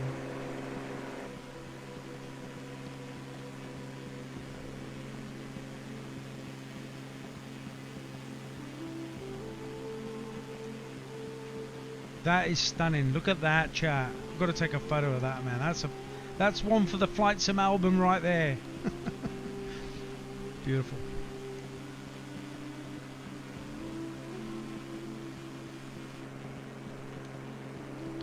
Okay, we need to be heading north. We're not west, so we're going to change direction here and start heading north.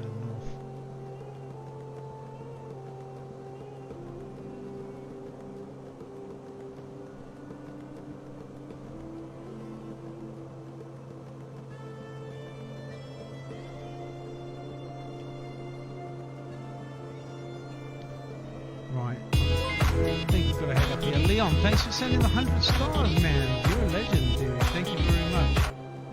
100 in the smoking pot for the flying pig, for sure, my man, for sure. Thanks very much for the support with the stars, man. Really appreciate it, dude. And thanks for being here. Thanks for being on board, man.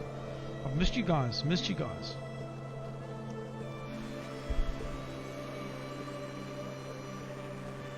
This is going to get stunning, right? We're going straight up towards Loch Ness.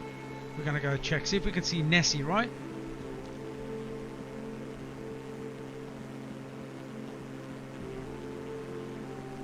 This has got to be my favourite part of Scotland right here.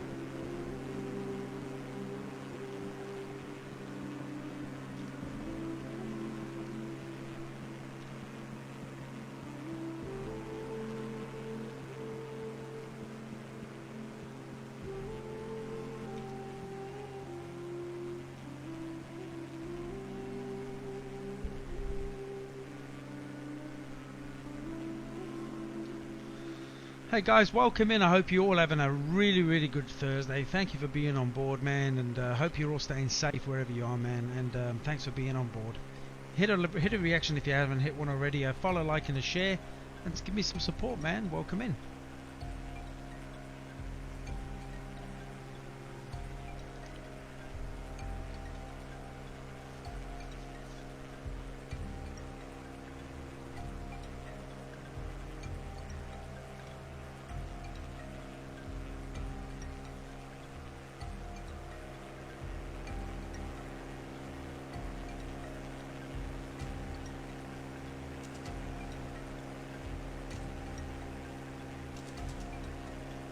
Oh, you know what? And you got to remember that, yes, a lot of people might think this is a game. It is a game, okay? You're flying around in a virtual plane, and yeah. But this is all satellite imaged from Google Earth, basically. And the amount of detail that they've put into height rendering. I mean, look at the size of the mountains in front of me. I mean, that's all height specs to symbolize what they actually look like. Everything you see in this simulation is actually there in the world right now, and that is what blows me away. And you know, every time I come on here, and I'm sure it's the same for every other simulation pilot in the simulation and streamer that streams this, is you pinch yourself and say, wow, you know, this is just a simulation. It actually feels at times that you are immersed into it. I mean, if you have real live weather on as well, we don't actually have that on at the moment because obviously it's a little bit later in the day. I wanted to start it with a sunrise. If it's a windy day, you actually hear the wind through your headset. Everything simulates to what it actually is doing at that moment in time at that country, wherever you are around the world. It's just aesthetically, it's fun, man. It's just so cool. I love it. And I'm really hoping you guys are too. I'm sure you all are.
Yes, I think there is a passenger in the cockpit. It's not showing actually in the cockpit when I'm sitting in there, but as you can see, there you go.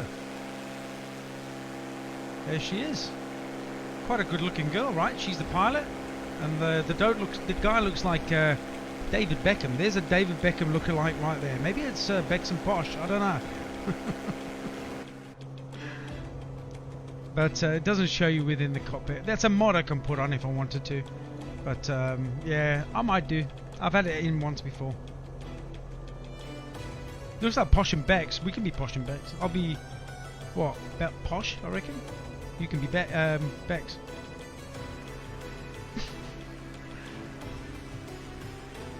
And a lot of wind farms I noticed as well. Look at that. Look at that to the left, guys.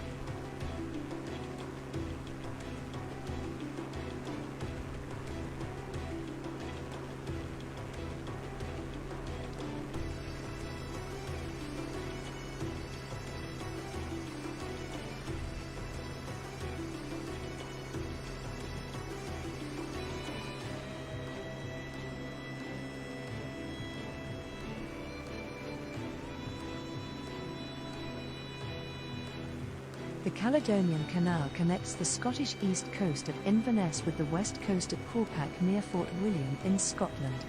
The canal was constructed in the early 19th century by Scottish engineer Thomas Telford.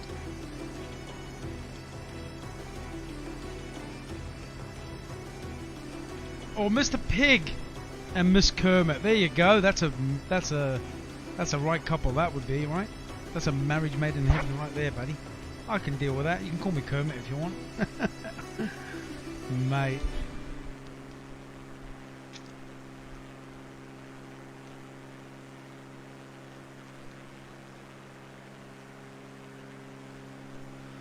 I'm enjoying this flight chat. This is really cool. I hope you guys are really enjoying it as well. This is a beautiful part of the world, eh? Just steeped in history as well. Look, there's a boat down there even. Check that out.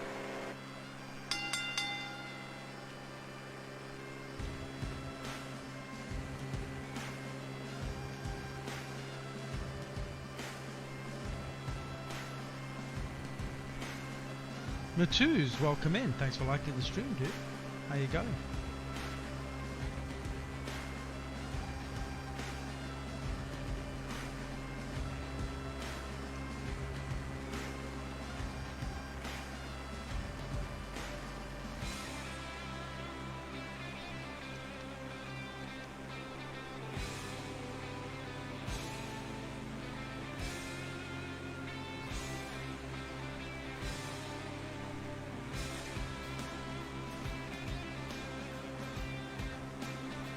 This is actually a really cool plane to fly, Leon. It's so cool, man.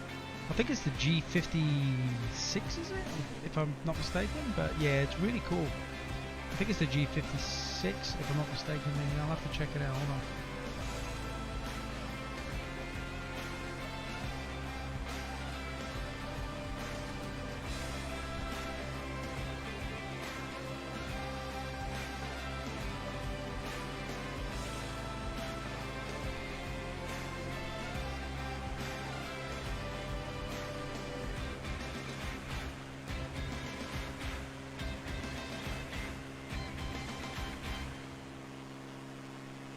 G36. I think, yeah, this is the G36, bud. This is the Textron Aviation Inc. Beechcraft Bonanza G36. You actually get this aircraft with the standard edition of Microsoft Flight as well. So you get the three different, as you know, I'm just saying this for the other guys if anyone doesn't know this. If you purchase Microsoft Flight through Steam, you get the standard version, the deluxe version, and the premium deluxe version. And this aircraft is with all versions, so that's pretty cool. It's a flippin' nice plane, I tell you. I'm loving it, and it's pretty quick as well. It's not the quickest in the lineup, but it's up there. And you know, you can actually set full automatic pilot as well on this. Yeah, it's a good looking plane, man. Love it. Look at that, stunning.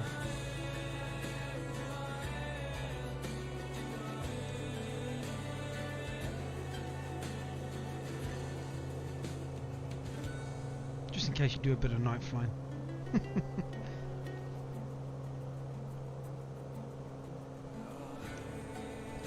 Yeah, this is a cool plane, Hunter. I don't fly it enough. I've got so many cool planes to fly, right? And this is just one of them that I do enjoy. You just got to watch the revs a little bit on this as well. See its RPM up a little bit, so I just dial it down a bit back into the green. But I'm pretty much almost red maxing it there. Just dial it down a bit. I stayed literally on threshold just to get full power out of it.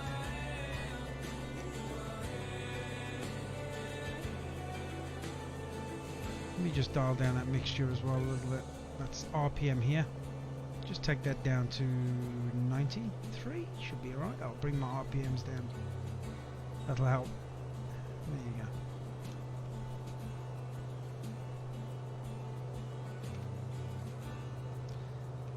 Right, here we go. Great Glen, I guess. The Great Glen, also known as Glen Albin or Glen More, is a glen in Scotland running for 62 miles from Inverness on the edge of Moray Firth, in an approximately straight line to Fort William at the head of Loch Linney. It follows a geological fault known as the Great Glen Fault, and bisects the Scottish Highlands into the Grampian Mountains to the southeast and the Northwest Highlands to the northwest. The glen is a natural travelling route in the Highlands of Scotland, which is used by both the Caledonian Canal and the A82 road, which link the city of Inverness on the northeast coast with Fort William on the west coast. The Invergarry Fort Augustus Railway was built in 1896 from the southern end of the glen to the southern end of Loch Ness, but was never extended to Inverness. The railway closed in 1947. In 2002, the Great Glen Way was opened.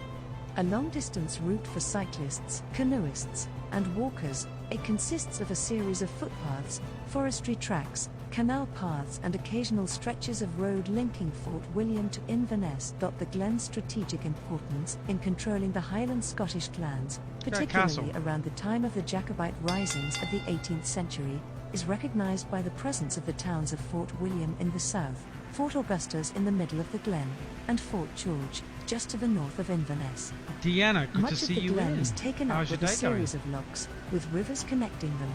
The Caledonian Canal also uses the lochs as part of the route, but the rivers are not navigable. Good day to you, sweetheart. From northeast to southwest, the natural water features along the Great Glen are River Ness, Loch Dock 4, Loch Ness, River Oich, Loch Oich, Loch Lochy, River Lochy.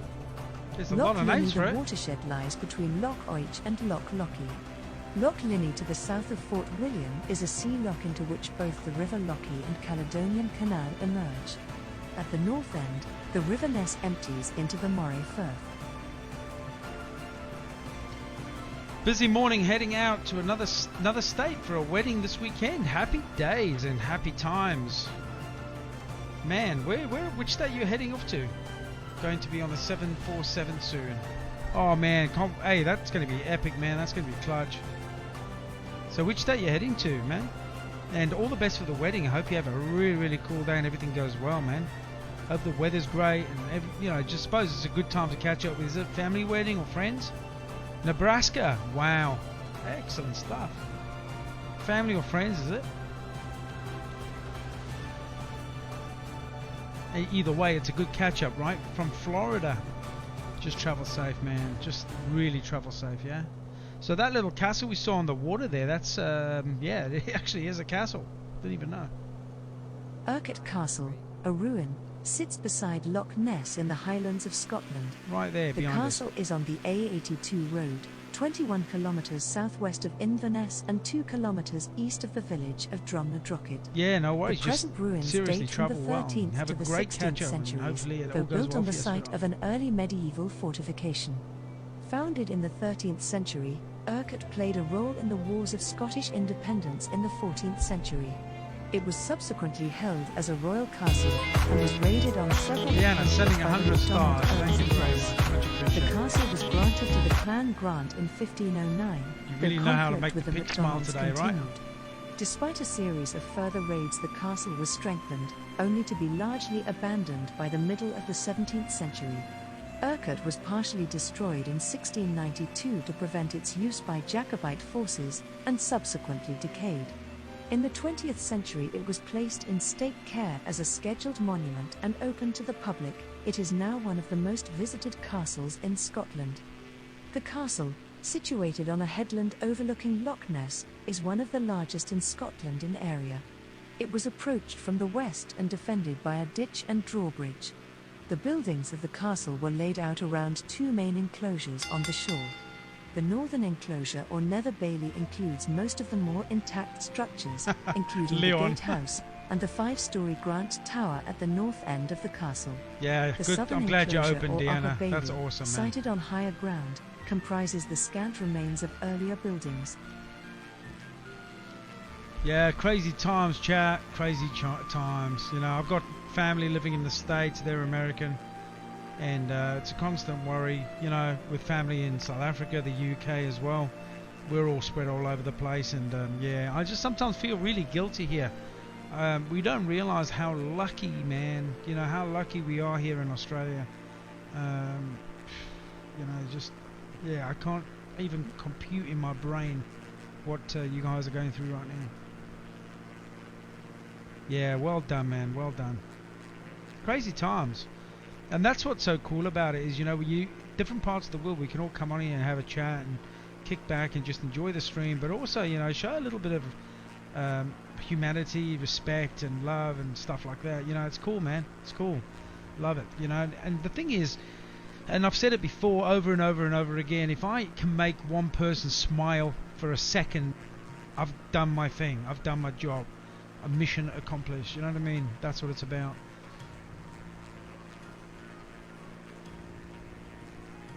And you know, we're all in this together, they say. And they're absolutely right. Man, I love these angles. I love not focusing just on the plane, but the aesthetics and the surroundings you're flying over, man. This is absolutely beautiful. Loving it. Cool stuff. That is a big, big city. I don't even know. What is that? Let me just have a look here. Oh, it's Inverness. Of course it is. I think we're actually pretty close to the airport, I think. Yeah, we're going to be landing here, guys. There we go. How's that? That was awesome, man. Yeah, not true. We're not all in this together. Well, yeah. You know, but, you know, even here in Australia, you know, we're only one big outbreak away from a complete disaster. So, you know, we still got to be on our toes here. Many can work what others can't, etc. Yeah, I 100% agree with you. You know, and we're very fortunate. We've not lost much time off work, but there's a lot of people that have lost everything, and so yeah, they're doing it pretty tough right now, buddy. Yeah, completely agree with you, my man. Yeah, no worries, dude. I 100% understand. It's yeah, it's not good. Man, that flight was unreal. What did you enjoy that, Leon? That was pretty cool, right? Hey, anywhere you want me to go after this?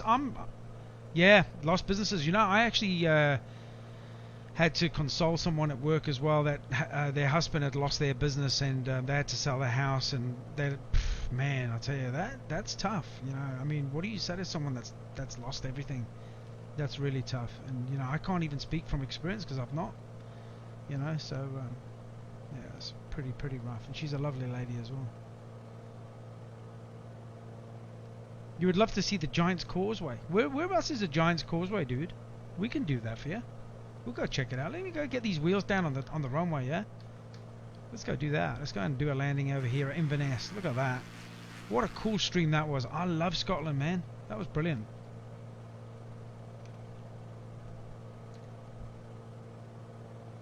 Oh, not far from where we are now. Northern Ireland. Yeah, okay. Well, we're not going to fly there. We'll just spawn near an airport there, and we'll go and check it out, dude. For sure. Yeah, we can do our next flight there. Kick back and across from Scotland, just over the drink, yeah? We'll take up a jet fighter. We'll be there in like 2 minutes. Man, that was so cool. Really enjoyed it.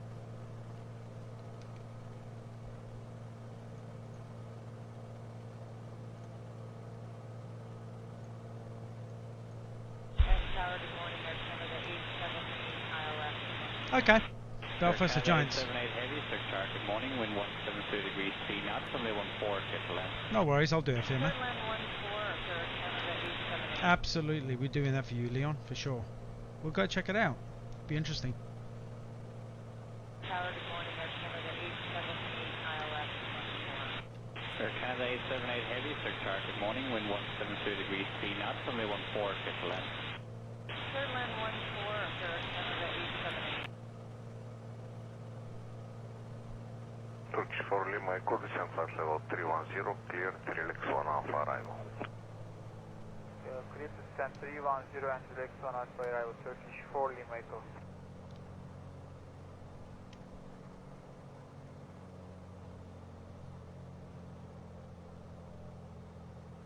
Speedbird 157, direct air move. Check to air map, Speedbird 157.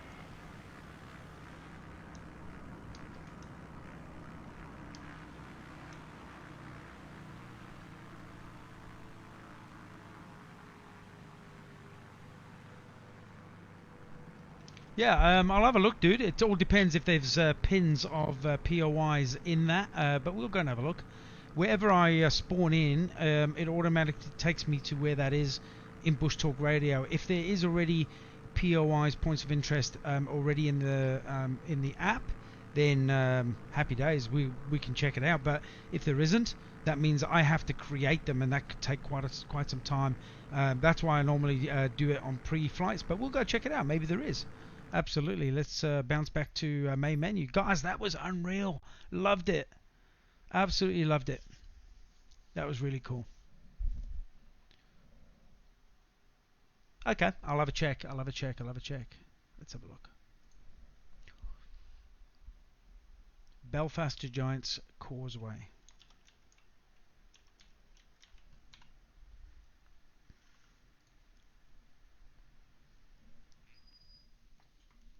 Alright, let me just get coordinates.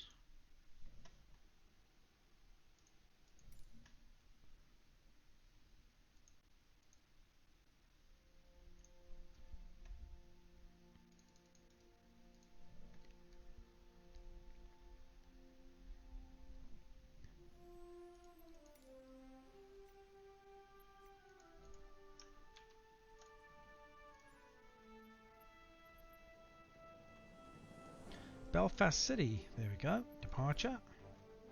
Oh, there's a couple of POIs here. Titanic Belfast. I don't know if that's in the mod, but it's definitely here within the simulation, so I'm thinking they could be in the mod. So we'll have a look in a second. And we're heading over to Giants Causeway. Let me have a look in Google Earth here and then get a reference on that.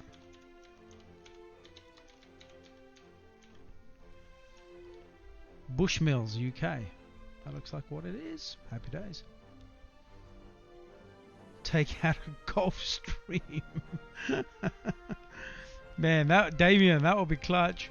Wouldn't get to see much though, it's too quick. Alright, Giants Causeway. That looks beautiful, man. Right on the edge there. Is it Port Coon Jetty? The Nook? Okay. I'm just checking it out, dude. It looks pretty nice there. A couple of waterfalls there too. Okay. Let's have a look at coordinates in there and see where we're heading to. So what I'll do is I'll do a little landing here actually. That looks cool. We'll do that. We'll do an arrival here. 16 minutes, easy as, and I'm going to put the coordinate back in there, and that will be our waypoint. Boom. That's where the Giants Causeway is, and we'll do a little bit of a fly around and check it out. Let's have a look what the current live weather's doing. 10 past 12. And yeah, we might as well do it. What I might do is I might actually bring out the beast. I might bring out the big wheeled. You know, shall I do that? Shall I bring that baby out? The monster truck of the skies. We can do that. Oh, you want to go north? Okay, we can do that. So what we'll do is maybe we'll fly up the coast here. Right, let me just select a couple of reference points so I can bang it in. And then I'll check out... Actually, let me have a look at Bush Talk Radio as well. Just see if we've got any points of interest in the... in there. Oh, Giant's Causeway. Yep, it's in there. Right, 1 second. I'll just tee this up. Just make sure it's the one I've selected. Okay. So I'm going to add that onto there. That's a POI. That's in. Let me just check that north coast coastline as well. Seaplane, yeah, Damien, we can do that. Leon, you happy with that? Bring a seaplane out. I can bring the little A5. The little A5's groovy. Oh, there's some POIs over Belfast as well, so we'll check that out too. Okay, so Titanic is the one that's in the game, and Samson and Goliath. Okay. Alright, so I just want to bang those in as well. So select that, and I'm going to put add. Those are going to be in the waypoints. And then what I'll do is I'll fly up the coast here. I'll just put a couple of pins in so I can see my waypoint the way I'm traveling, so I don't get lost.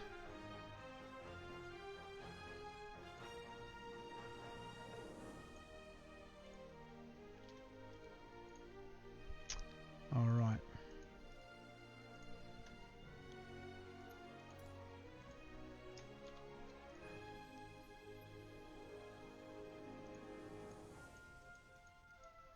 I think we'll just fly ad hoc anyway. We'll just head over to this coastline and just follow it up. As you wish, man. Yeah, no worries, dude. So let's bring a seaplane out.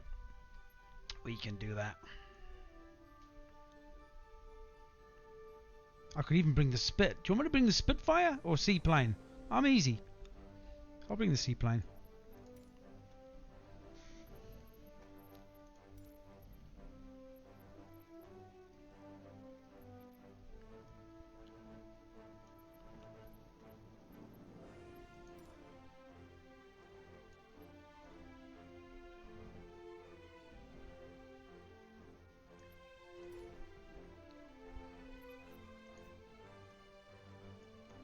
Alright, ready to go.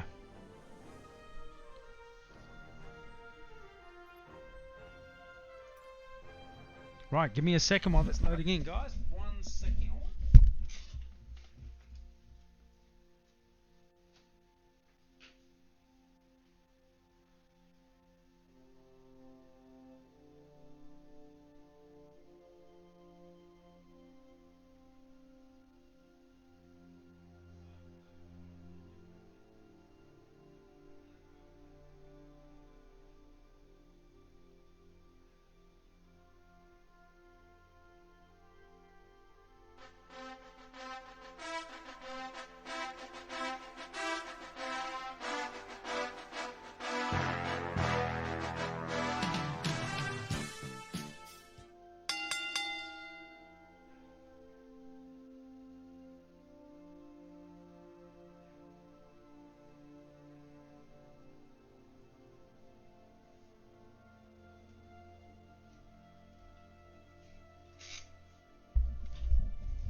Oh, Janae, that's my pleasure. I really enjoyed that. That was really an enjoyable flight there, Janae, on Scotland tour.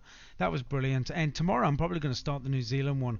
I want to do a complete south to north flight over the next few days. So that's going to be really cool. I'm watching from China, Hong Kong. Dude, thank you very much. Hope you're staying safe and keeping well, buddy. Welcome in, man. Welcome in. Thanks for following as well. Much appreciated. The pig welcomes you in, man. Thank you very much. Alright, let's make sure this is all tuned in. Thank you very much. Here we go. Okay, VFR map. I'm not going to need that right now. I'll put this up in the corner. There. Alright, let's get cracking.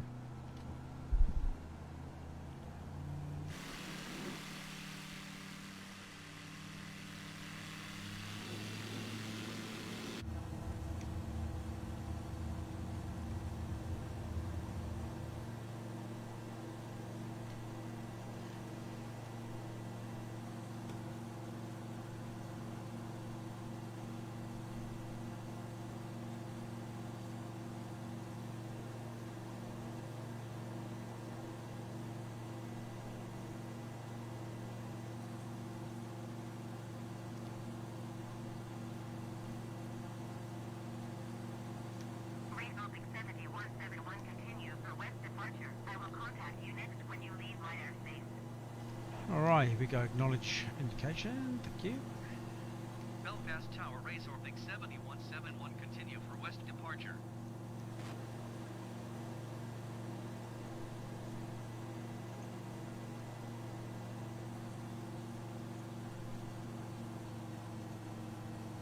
Samson and Goliath are the twin shipbuilding gantry cranes situated at Queen's Island, Belfast, Northern Ireland. The cranes, which were named after the biblical figures Samson and Goliath, dominate the Belfast skyline and are landmark structures of the city. Comparative newcomers to the city, the cranes rapidly came to symbolize Belfast in a way that no building or monument had hitherto done. The cranes are situated in the shipyard of Harland and Wolff and were constructed by the German engineering firm Krupp, with Goliath being completed in 1969 and Samson in 1974.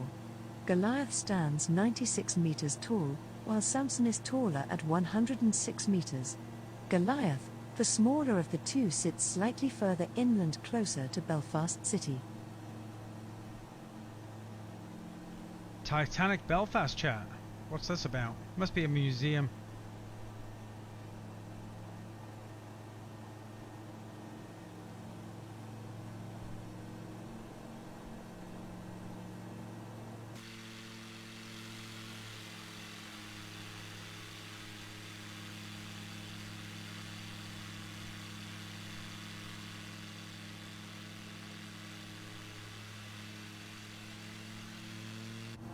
Titanic Belfast is a visitor attraction opened in 2012, a monument to Belfast's maritime Andy heritage James, on the site welcome of in, the dude. former Afternoon, Harland brother. and How's Wolff it going, shipyard man? in the city's Titanic Good to see Quarter ya. where the RMS Titanic was built.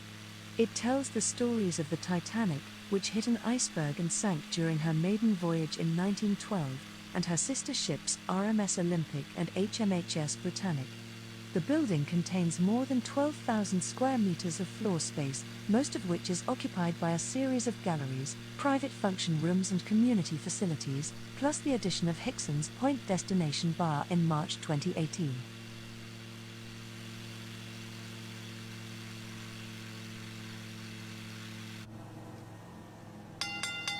Alright, let's push up. Oh, my waypoints are there. That's good. But I'm going to hit the coast anyway. Let's get cracking. Hey Tulio, what's happening, dude? Thanks for liking the stream. Andy James, how you been, my man? What's happening? How you been keeping? How's the family?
All good, mate. Thanks. No worries, man.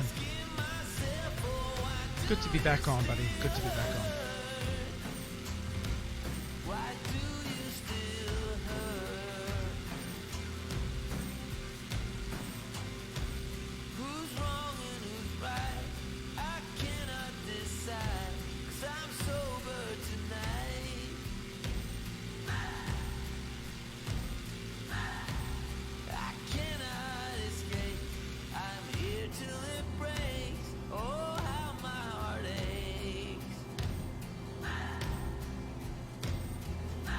Looking good, buddy. Absolutely. I'm stoked tonight. Look at that. No glitching at all. Absolutely perfect stream tonight. Go figure.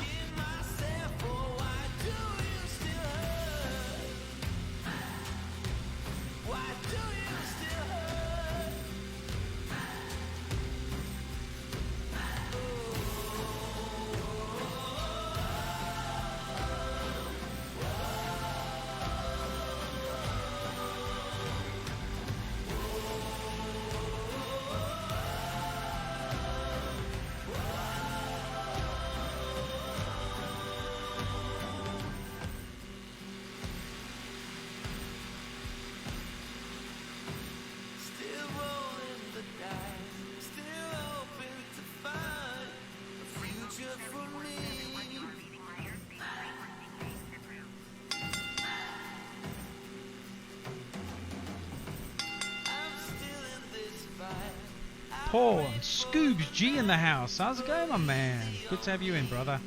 Good to have you in. Hope you and the family's doing well, my man.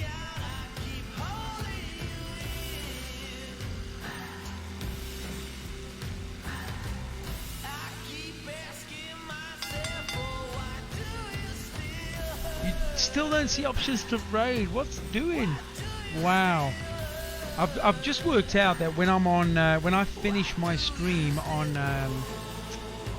my OBS here, that I actually can hit an option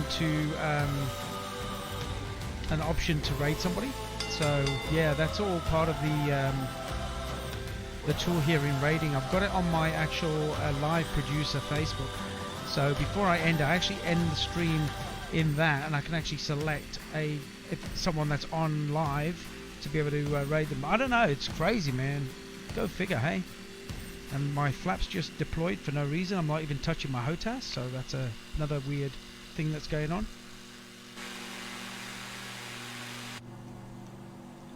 But I hope you're keeping well, buddy. Hope you're doing well, man. Oh, no ways, dude. What's going on with these servers, dude? That is annoying, man. That is annoying. I've had 3 days of hell. Let me just turn this music down a bit. I've had 3 days of hell with the simulation, dude. And tonight, luckily, it's been as smooth as butter, right? I mean, check this out. Look at that. No dramas at all. Absolutely smooth as a baby's butt, right? But the last 3 days, it's a good thing I done throw the towel in easy, right? You know, I've been knocked down enough in life, and nothing keeps me down. You just got to keep plugging, dude. I'm switching sims for a while, I think. Dude, no ways, man. That's gutting, dude. Absolutely. I feel ya. I feel ya. And you know how depressing it is, you know. I mean, more so for you. You've got a bigger following community. But the guys that I've got, you know, I'm pushing 1,500 people soon. And for me, that's massive, right? And I just feel like I need to be on sim for the days that I say I'm going to be on. Running different content, I get what you say, and I follow you a lot and hear what you say a lot, and I take a lot of your advice. When you run different content, people don't always want to watch that, so you end up, instead of with 20, 30, maybe 40 people in stream watching you, you might end up with 5, 6, 7, 8. So the numbers are well down, and that's cool. I would rather put out some kind of content than not stream at all, you know, just because of a server or my internet or an issue that stops me from streaming. So yeah, man, I feel you. That's tough going, buddy. Yeah, dude, you have, mate, you have, and a lot of people will support you because it's not about the content, it's the way you engage with people as well. It's really appealing, and that's captivating as well. And I'm saying that because I started watching you. You got me into this, so so mate, you're very much a people's person. So yeah, absolutely, yeah, Scoobs. You know, it's they'll follow you, mate. They'll follow you. And even if you ran something else, I mean, I'd definitely jump on and check you out all the time anyway. And I think that's kind of like what most people would do. You need to be happy. You know, at the end of the day, it's all about you. I suppose, and I'm still new. You've been doing it for many years. I'm still a noob. You know what I mean? So the way I see it, and correct me if I'm wrong, because I'm still learning. I'm brand new at streaming, right? Only 2 months going. But if you do this every day and you're not happy, it's a chore. You don't want to be doing it as a chore. I'm doing it not for stars, not for 1 million followers. If that all comes along, then happy days, you know, it is what it is. But I'm doing it because I enjoy it, and that's where, you know, I suppose if you think about it like a soccer player, you get these young kids that enjoy and love soccer, but then as they mature and they start earning millions and millions of pounds, or whatever they're earning, the whole idea of soccer disappears, and it all becomes a monetary value thing. You know, they've lost that spark, they've lost the heart. So it's the same as a streamer, I guess. You know, you've got to stay to who you are and be enjoying what you're doing. Otherwise, what's the point? You both got me into this, Daryl. Dude, don't blame me. Blame Scoobs. It's his fault. We'll just blame Scoobs. He's bigger than us. Man, it's humbling every time you guys come on. Honestly, it really is. And I'm just kicking back. Look at this. I'm doing a nice Irish flight here for Leon, and we're cruising. You know, Leon, that's what it's about, dude. And I've said this many times.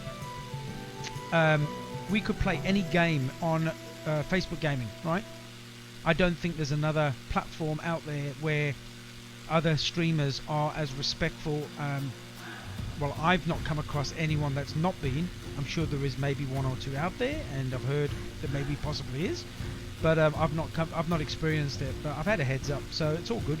But I've found that every single streamer that I've dealt with, from Scoobs to Sydney Gaming to, you know, everyone I've dealt with online that's come into my chat, or I've been to watch them, and, you know, respectful, helpful, and what an awesome community. Not just the followers, but man, dude, it's the fellow streamers are just clutch, unbelievable, and it just goes to show that it's almost like a gaming family, man. There's no competition, there's no ill feeling, there's no, you know, yeah, you know what I'm trying to say. It's cool stuff, man. Yeah, it's all about how the player engages with the viewers. And you know what, dude, I'm not fake, right? I'm just me. And if people don't like just me, then, you know, there's plenty of other 7 guys to watch, or other games to go and enjoy. You know, I'm just me, dude. And I'm 100% honest. There's any more than, unless it's really personal, I'm pretty open on chat. You know what I mean? I'm straight down the middle. Salt of the earth, guys.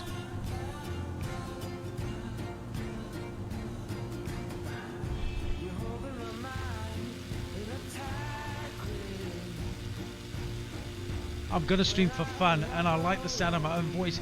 Dude, I hate the sound of my own voice. Do you know what? I very, very rarely watch my own videos, unless I watch like snippets to make sure sound's right and stuff like that. But very rarely watch my own videos. But yeah, I do it for the interaction. I find that is more rewarding. It's rewarding flying the sim because it's so beautiful. I mean, look at this, man. It's stunning, right? But like right now, I'm reading all your chat and I'm engaging with you guys, and I enjoy that. I enjoy talking to each and every one of you, and what even makes it even better is when I'm here sitting flying my little plane around, is watching other followers or people in chat talking amongst themselves. The respect, the humanity, and the passion, like during this pandemic, all in chat, is just amazing to see everyone come together and just, you know, put the world to rights and just chill out and, you know, just be cool. And, you know, I love it, guys. I don't want to be yabbering on, but anyway. It's cool, really cool.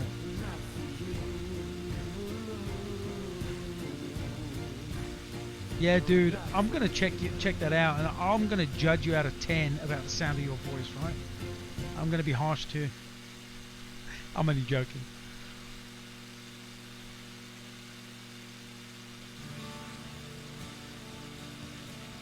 Get down low if you can when you get to the. I will, dude. I will. I'm gonna get down real low. Cool stuff, man.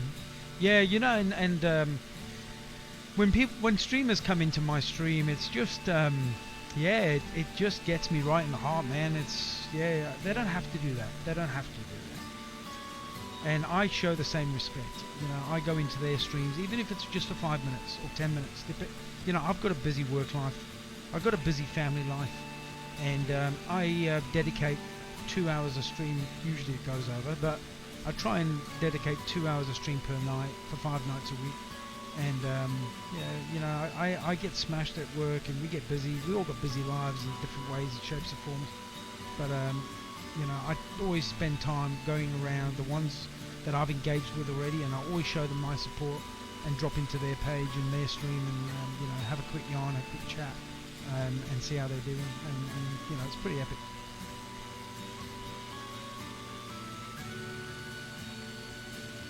This Irish music is beautiful, loving it.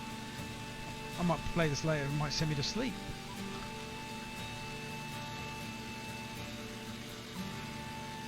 Right, let's check where we're at.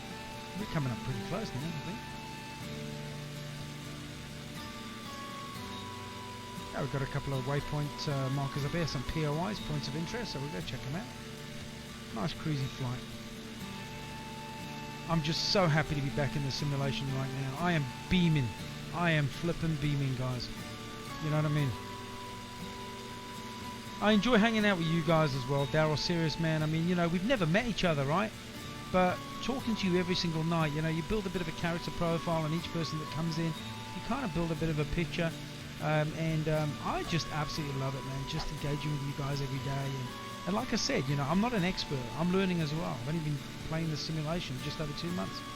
But anyone new that comes in, I'm more than happy to share what I know. And I don't know, I'm not an expert simulation pilot. Like, you know, Scoobs has got years and years and years and years of experience on me. And, you know, and I watch his videos quite often and pick up tips and stuff like that on, you know, how he first did the buttons in the cockpit on the A320 and, you know, stuff like that. And I kind of just, when I got the simulation, I just kind of remembered it and just went with the flow. And a few YouTube videos and watching some real videos of pilots in cockpit and stuff like that. It's amazing how real this simulation is to watching real footage on an A320. And you kind of build it from there, and you kind of get, yeah, plus, and after the stream, I'll jump in Discord, dude, and we'll have a yarn out. Yeah, I love it, man. And if I can fly a 747 or a 787 or a 320, anyone can. You just got to learn. It's not that hard. It's not that daunting. You just learn trial of error and learn by mistakes. It's pretty cool.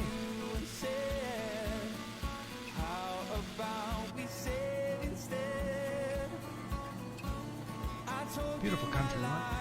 Scotland and Ireland we've done tonight. Scotland was off the record, man. That was off the charts.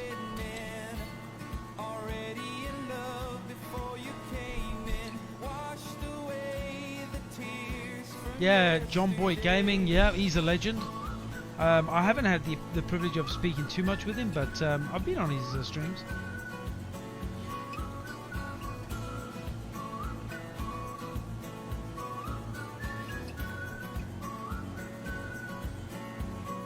I enjoyed hanging out with you. My missus said you need to invite you, John Boy and Scoops, to our wedding. Dude, we'll come in dressed as aeroplanes, right? And we'll just fly around the church there for you, for a bit of a laugh. Oh man, yeah, that's a real lovely lady's comment right there. Yeah, that's something my wife would say right there, for sure.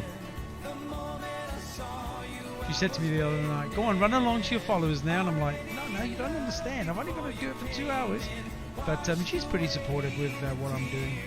You know, but it's important that you have that balance of family time, and I take family very serious. You know, we sit every night, no TV, around the dinner table, discuss our day. I'm old school, you know, that's how I was brought up, and that's how my kids are going to be brought up.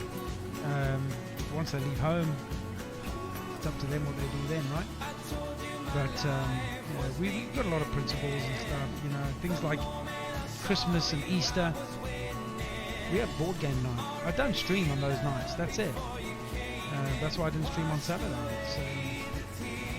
It's board game night, that's family times, you know. We spend about 6 hours playing board games and end up fighting at the end of it. But it goes back since the day that they were little, you know, nappies, you know what I mean? That's part of what we are, that's our fabric, that's our fibre as a family. And now I'm streaming, you know, I mustn't lose sight of that.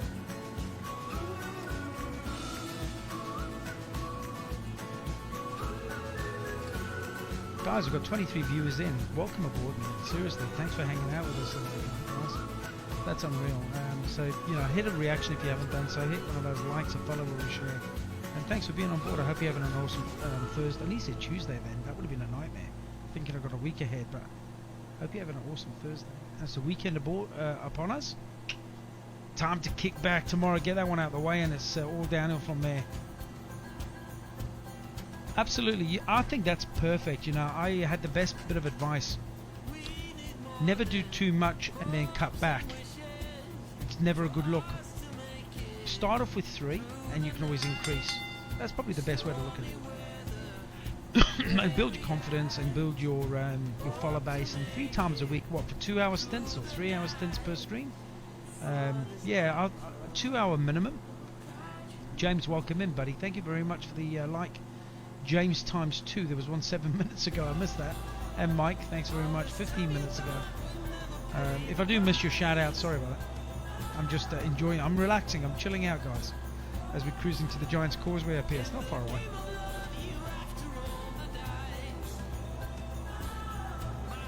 "31 viewers in. Hey guys, welcome. I need some water. I'm like parched. This pilot business is thirsty stuff. Jake, what's happening? How's the family, man? Hope you're kicking back and enjoying, dude. 3 hours, I think. Yeah. I wouldn't. Yeah, look, I do minimum 2 hours stream, 8 till 10, but usually they always go over. But I got to be careful because 8 till 10. By the time the wife comes home and I've had dinner and chilled out, and you know, I've got to spend time with her, but as well, you know, it's about balance, right? So by the time I get on stream, 2 hour stream is sometimes minimum. I usually go over a little bit. Weekends I usually do 3 hours. I go to 11 o'clock. That's cool. But 3 hours definitely. I think that's about right. I think that's cool.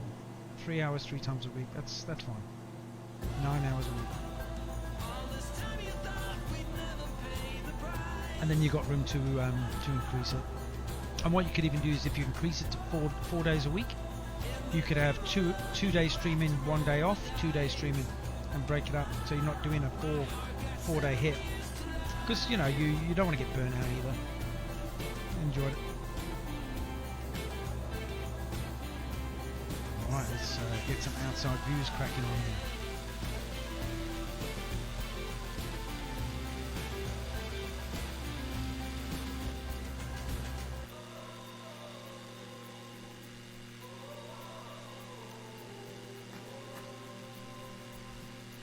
I really fancy taking the Antonov up for a spin.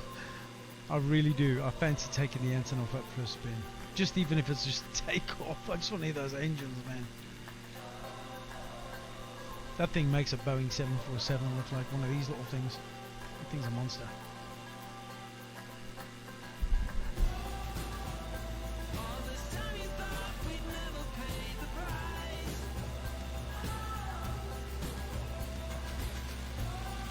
Weekday or weekend?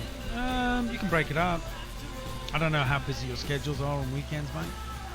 I like to stream on weekends except Sundays. Sundays is a tough one because I've got to get ready for work Monday, and so I normally stream. I have Sundays off and I have Thursdays off. I'm meant to be off tonight, but because I've lost 3 days through bad servers, bad internet, it's smashed me this week. Even though I've been running different content, Call of Duty Warzone and War Thunder, I just felt like, you know what, I just needed to be on, yeah? You know what I mean? Does it make sense? I just needed to be on because I just felt I've lost something this week. I've lost me mojo. I don't know if that's a word to use, but anyway. So the wife said to me, and this came from her, she goes, because I said something earlier, and she goes, why don't you stream tonight? And I said, it's my night off. She goes, so? She says, you had a bit of a rough week when streaming, so why don't you just keep it a crack? And I said, okay, well, see you later. And I went streaming. So there you go. Yeah, mix it up and see what happens. So I stream Mondays, Tuesdays, Wednesdays. I have Thursdays off. Then I stream on Fridays, Saturdays, and then I have Sundays off. So it's a nice mix, you know what I mean? It kind of breaks it up. And like I said, you don't want to get burnt out. There's some guys that stream every single day. I can't do it. I could if I wanted to. I don't want to burn myself out in the simulation. Not that you can, but you know, I like to plan my flights and stuff like that. The Portuguese flying stew in the chat. Look at that. What a guy. What a guy, man. Thanks, brother. Always good to see you. We just had Scoobs on a minute ago. You know, and that's it. This is what I was saying a minute ago before Portuguese Flying Stew came in. When other streamers come into, you know, my stream or I go into theirs, it just goes to show the connect between all of us streamers and followers alike. What a legend, dude. Honestly, thank you very much for being on board. Trying to wake up extra early to catch the Aussie guys. Yeah, the crazy Aussies right here, man. Dude. Have a little bit of Irish music in the ear there, man. I'm kicking back. We had an awesome stream tonight. Nice Scottish flight over the Highlands. It was beautiful, right? Hope you're keeping well, mate, and hope the family's doing well too, brother. Hope you're really, really doing well. So keep it safe, bro. James Rogers coming in with the 145 stars. Dude, you're a legend. Thank you so much for showing love and support, brother. Thank you very much. Much appreciated, man. How you been finding it, Stu? How's the servers been on your side? I've had a rough 3 days, dude. I've not really been on. I've been having to run different content. It's been shocking for me. Irish jig. No, my dancing skills are out the window, dude. That's not going to happen. Dates an Irish girl. She was fun. Oh, there you go. You got to watch those Irish girls, man. Man, they'll drink you under the table, I'm sure. Hello from West Cork, Ireland. Wow. Man, I tell you, what a beautiful country. I'm often flying in Southern Ireland, Dublin, Cork, and so on. We're in Northern Ireland at the moment up here. Biggest kicker is I lived over the drink. I actually lived in just near Anglesey in North Wales. Lived in Llandudno, which is just over the drink, I guess, just over the water. And I lived there for many years. I grew up in North Wales, and my mum was Welsh. So yeah, Cork is amazing. I was just going to say that, Stu. My biggest regret in life, chat, is Scotland and Southern Ireland. I never went to see it, and I wish I had. And both flights tonight is, even though I'm not in Cork right now, or Southern Ireland, it's, yeah, it would have been amazing. And especially, I love my Guinness, and I've never actually had a real Guinness, a real Irish Guinness, and I believe I've missed out heaps on that. So. There you go. Leon's all the way from Dublin, right? Yeah, man. You know what? The bars with the old flute music and stuff like that. That's me. That's me right there off the bat. I would literally spend a holiday just going from small town to small town, enjoying the local beverages and pubs. And what a great place to be, man. Honestly, awesome stuff.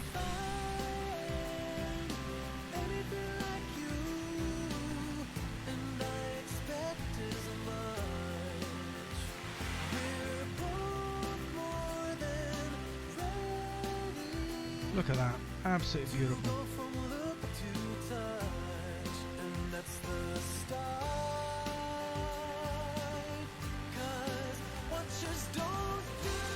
I was in Dublin for the Euro when Portugal won it. Okay, cool. Went to an old Irish pub and drank a Guinness. Did you like it, mate? Did you stay on it, or did you like, nah, not for me, and bounce it? Man, I would have stayed on it and enjoyed it for sure. Absolutely, I love Guinness. Guinness and Murphy's with my two decent black stouts. That's a good beer right there. Oh, Leon, stop it. You're going to make me want to jump on a plane and come over to Ireland once this old pandemic's got finished. Yeah, man, that's me. The music, the culture, and that's what it's about, the culture. And I love that, is the Irish, same as the Scottish, they've not left their culture. Like many countries, I guess, in Europe are starting to fall outside of that culture barrier. I think Southern Ireland and I suppose Northern Ireland, I can't say too much about Northern Ireland, but definitely Southern Ireland and Scotland, I think it's still very steeped in very proud culture of their countries, and that's what you holiday for, so you can enjoy that experience and check out their real culture, right? Man, that's what that would be epic, man.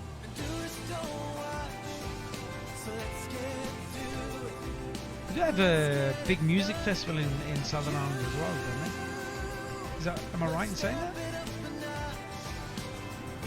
the door's open, well, keep it open, dude, because you never know. You know, I'm well overdue for a trip to the UK to go see friends and so on and family. All my cousins and all that live over there. Keith Dixon, thanks for jumping in and following the pig, brother. Welcome in, dude. What a legend. Hope you're having a good day, bud. Thanks for being on board. Look at that. Look at the beaches. Hey, man, they got some kicking beaches up here in Northern Ireland, dude. I don't think there's many waves, though. You guys won't be surfing or anything up here. Beautiful countryside. Look at that. Absolutely stunning. Very flat, though. Not many hills and mountains.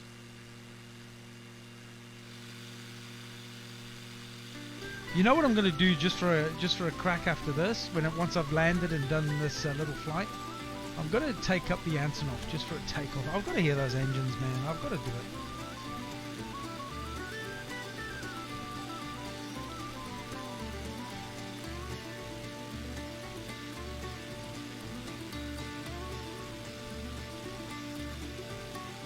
Oh, you're about to fly over Rope Bridge, but I wouldn't be too sure Microsoft would have that character Rope Bridge. Okay, okay. Do I need to get down a bit lower for that, or what?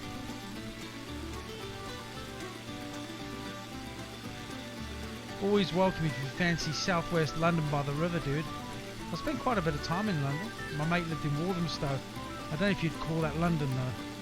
Because any place you go in London that's got cars on bricks with burnt out vehicles on the streets, it's not. Yeah, it's a bit dodgy, right? But that's Walthamstow for you. Just felt like I was drinking a chocolate milkshake porch. Man. Yeah, let's get lower, guys. Let's cut that engine right out. Let's drop. We're dropping. Look at that. That's amazing. I want to fly over the actual ocean side here and get a good view of this. Yeah, oh man, yeah. How the other half live, guys? Daryl's in the posh end. Hey, I bet you grew up near bloody Victoria Beckham there, dude. Okay, so they do bungee jumping off that. Okay, I've done bungee jumping. The Giant's Causeway is an area of about 40,000 interlocking basalt columns, the result of an ancient volcanic fissure eruption. It is located in County Antrim on the north coast of Northern Ireland, about 3 miles northeast of the town of Bushmills. It was declared a World Heritage Site by UNESCO in 1986 and a National Nature Reserve in 1987 by the Department of the Environment for Northern Ireland. This is amazing. In a 2005 poll of Radio Times readers, the Giant's Causeway was named the 4th greatest natural wonder in the United Kingdom. Wow. The tops of the columns form stepping stones that lead from the cliff foot and disappear under the sea. Most of the columns are hexagonal, although there are also some with 4, 5, 7 or 8 sides. The tallest are about 12 meters high, and the solidified lava in the cliffs is 28 meters thick in places. Much of the Giant's Causeway and Causeway Coast World Heritage Site is owned and managed by the National Trust, and it is one of the most popular tourist attractions in Northern Ireland. Access to the Giant's Causeway is free of charge. It is not necessary to go via the Visitors Centre, which charges a fee. The remainder of the site is owned by the Crown Estate and several private landowners. Okay, I've just dropped. I had to turn so I could drop. So I'm going to push back up. I'm going to turn around and go back up the coast, but let's keep it low, right? Let's go check it out. Hopefully the rendering is pretty good as far as being as close to the real thing. Let's check it out.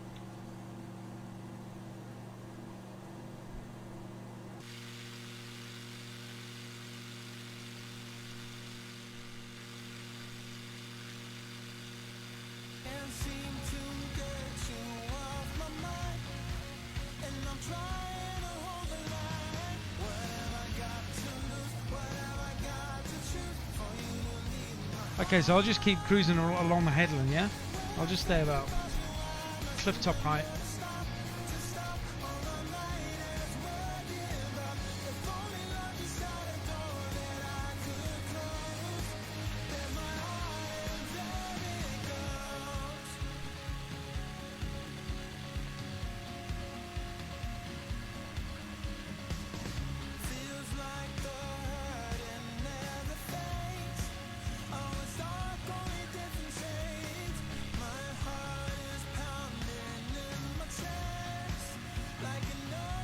I used to live in Essex, close to the Beckhams.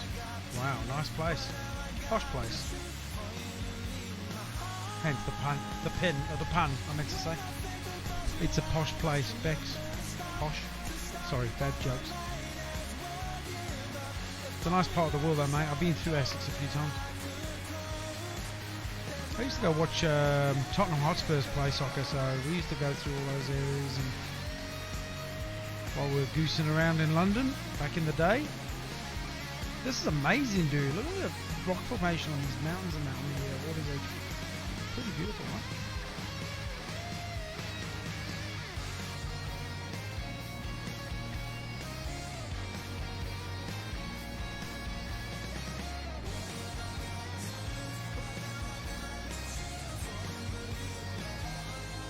Port Rush, rather. Thank you.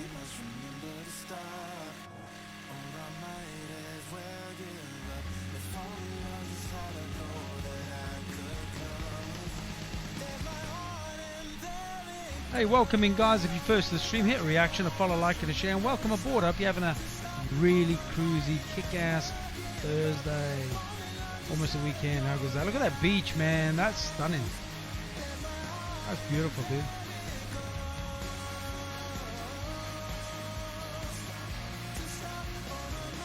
Yeah, I remember the chat. I'm holding you for that, man. 4 corporate tickets, dude. We're doing it. We're doing it, man. Keep those safe. Put those in under lock and key, my man. We're coming. I'd love that.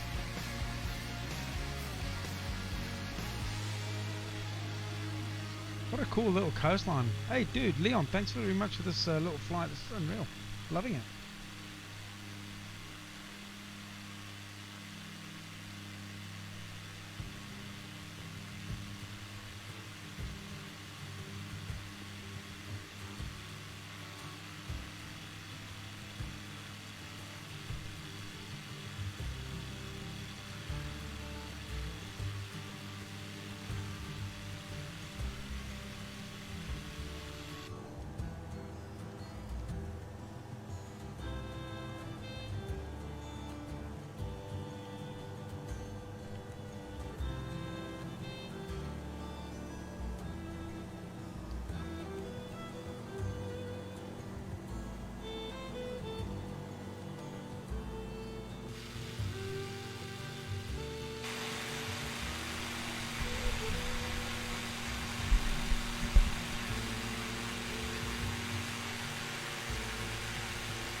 Very relaxing flight, chat.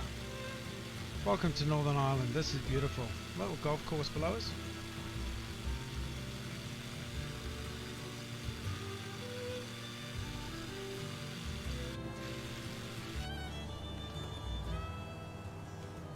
I'm going to land down here along the beach.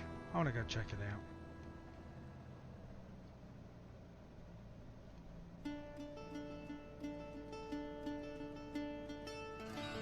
No worries, dude. Leon, absolutely. And typical boss move right there, right? Typical boss move right there. But dude, hey, that was enjoyable. What a beautiful rock formation on the cliffs there. Absolutely stunning. My man, thank you very much. I was just saying, thanks for the recommendation to fly here, dude. This is stunning stuff. Look at this beautiful beach and little harbour here. Let's go and see if we can do a little touch and go here. I don't need my wheels up though. We're on water, right? Let's put those babies up. Nearly hashed that one. Let's make sure they've gone up. Happy days.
Fully established, running for Sierra Alpha. Contact tower 123.930, bye.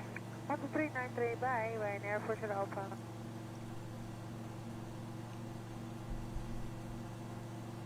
Oh yeah, hey Leon, we could see the causeway, dude. That was absolutely beautiful. Loved it. Loved it.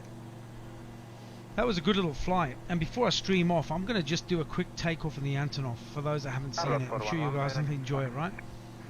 For those that don't know what the Antonov is, it's the world's biggest transporter. So I just feel like doing a bit of a takeoff. So we'll check. I'm not going to do a flight. We'll just do a takeoff. And just hear that thing, that baby scream up, right? That's what we'll do. Approach, good morning, Swiss 1358. But what a great stream. It's good to be back on. It's good to be with you guys, you know, chatting away in chat. Missed it, man. Missed it. 3 days of hell, right? Really kicked me in the guts. So tonight I'm pumped. 34 viewers in. Thank you very much for being on board. 19 non-followers. Hit a reaction, guys. Hit a follow. Follow the pig. Hit a like and a follow and a share. Give us some support. Thanks very much anyway for being on board, and hope you're all having a really, really good Thursday wherever you are in the world. Stay safe out there, guys. Stay safe, right? Right, let's go and land at this little airstrip here. Castle Rock. What a beautiful name. Let's go. Magic Sound to liner 6, descent 5 level 900. Descending final 900, Magic Sound 2296.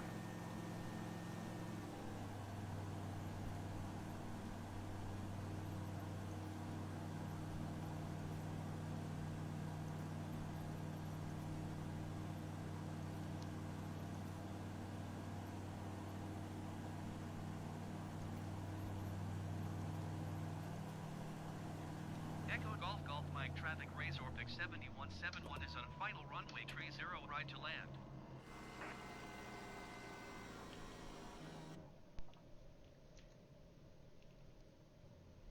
Right, we'll just do a little bit of gliding.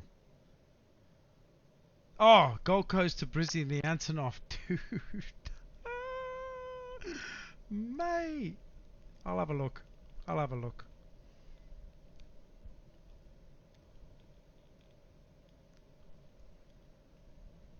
We'll definitely do a Gold Coast takeoff, alright? How's that, Andy? I don't know if I'll do the full flight. I've got to get up at 5 o'clock in the morning and I'm on fumes at the moment. I've been going to bed late, man. But we'll see what we go, right? We'll see how we go. You know what that means. Clarity, sorry, I can't say your name. Clarity, blah, blah, blah. Thank you very much for the follow. I'm not very good at pronunciations, but thank you very much. You're a legend. Welcome in. Good to have you on board. Where are you from? Where are you from, by the way? With that name. Where are you from? Somewhere in Europe, I guess. Prove me wrong. What's going on down here? There's cars all over the place. Get off the runway. Deal. Yeah, alright, bud. Okay, just put a bit of... What is going on? There's a flipping car on the runway, guys. Now there's a plane going on the runway. What's happening? Is that a plane or a car? Nice and smooth. Nice gliding. Here we go.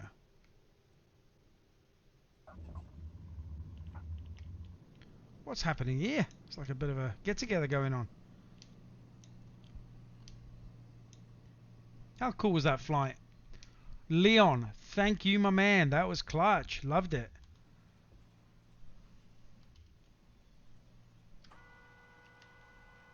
Beautiful stuff. Absolute stunning stuff. Loved it, man.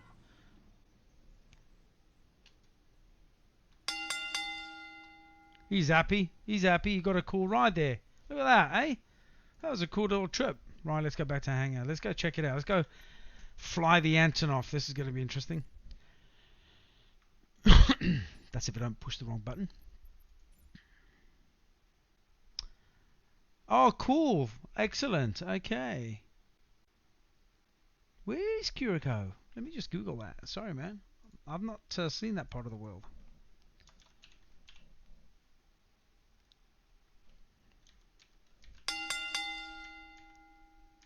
Oh, is it the Netherlands? You're in the Netherlands, dude.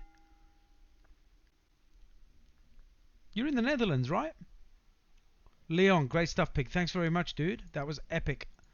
Man, so we've done Scotland, we've done Northern Ireland. It's been an awesome one, man. And tomorrow, I mean, I'm going to be on tomorrow. We're going to start our trip from the southernmost point of New Zealand It's going to take us a few days, few streams to get right up north in a prop.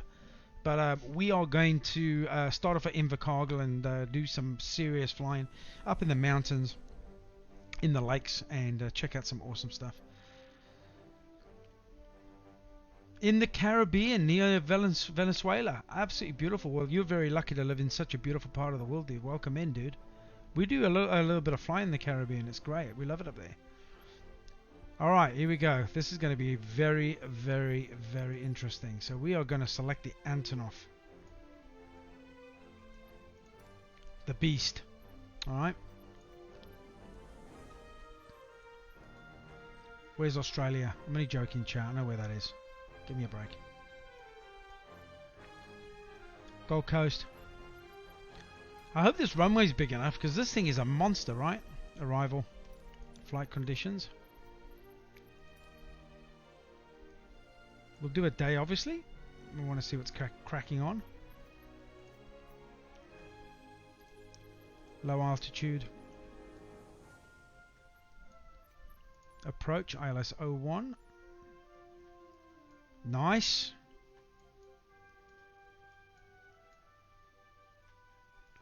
Let's just check my other options.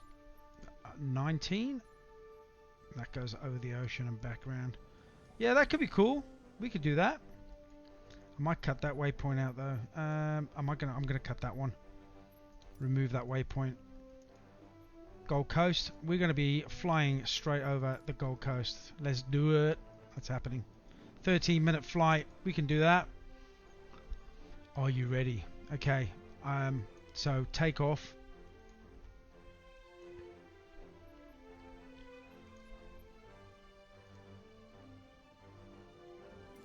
We're going to do a cold start.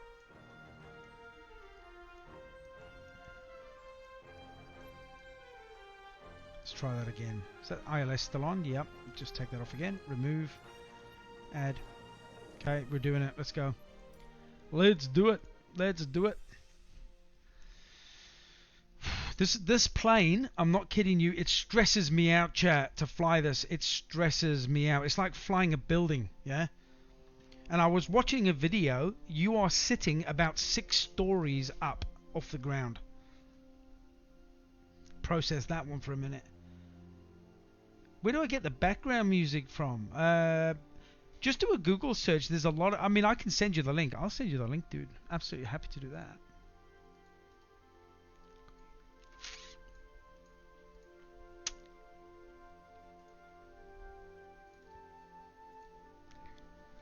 Enjoy. Done. Sent. Be very careful what music you do use in stream because you will get a copyright strike. So I use copyright-free music. So I've sent you a link to that. Let me know if you get it, buddy. And I find it really, really cool. So far, so good. I'm loving it. Hopefully, it's not too loud for you guys when it's coming through on stream. Yeah, no worries, dude. Always happy to share. You got it? Sweet. Check it out. So it's got some cool stuff. Just do a search with the search bar there, and yeah, it's oh my god. I tell you, this is going to stress me out already. I'm starting to already get stressed. Look at the size of this thing. Don't judge me, chat. The eagle has landed. More like the elephant has landed. Don't need that. Don't need that. Alright, let's start her up.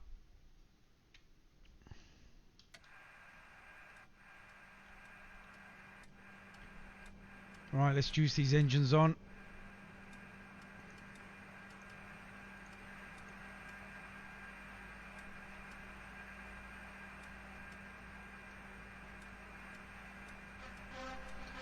Vincent, welcome in, man. Thanks for following the pig, dude.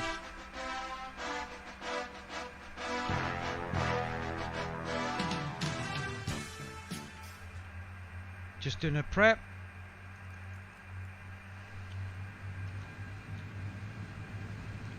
Here's those engines going.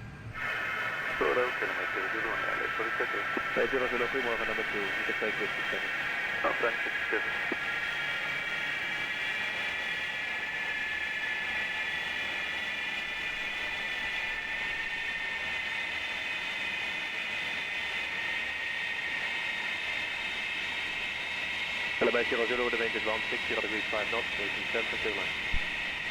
Good, 20 temperature, 90. Only one of these in the world, chat. One of these ever built in the world. They were building the other one before COVID hit. Or was it? No, it wasn't COVID. I'm talking rubbish. Before the recession hit, the global financial recession. This is a heavy cargo transporter. And I was watching a video on it. The nose cone around here pulls up, very similar to the Galaxy. And the cargo bays drop down at the back.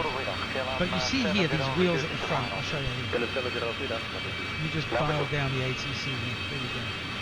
These wheels at the front here, these two big wheels, they're on a pneumatic system. So when the cargo nose goes up, the plane actually lowers itself down, almost like it's bowing, yeah? So the nose of the plane actually gets lowered down. Those wheels are actually projected forwards, so it allows the front of the aircraft to drop. And that's so they can lower the ramp, so you can drive in through the back and out through the front. This thing is a beast, I'll tell you, right? They started building the second one, but because of the GFC, the recession, whatever you call it, they stopped halfway through. So this is for like massive big mining companies when they have to get big pieces of plant to certain areas. You know, this is for heavy lifting stuff. This is going to be interesting. Right, wait until we take off. So let me just get all my bells and whistles in order here. So I'm just going to up my speed here for just getting ready for takeoff. I'm going to have that up to 300. It's going to be a full clutch takeoff here as well because it's the shortest runway. Alright. 300. I'm going to stick terrain on for now. I'm not going to probably use it, but I will for now. I'm going to put on auto thrust needs to be on. I think I'm basically almost set. I'll set my auto brakes when I'm up in the air. I'll bring that down from 10,000. We want to do a lower flight, so probably about 4,000 would be about right.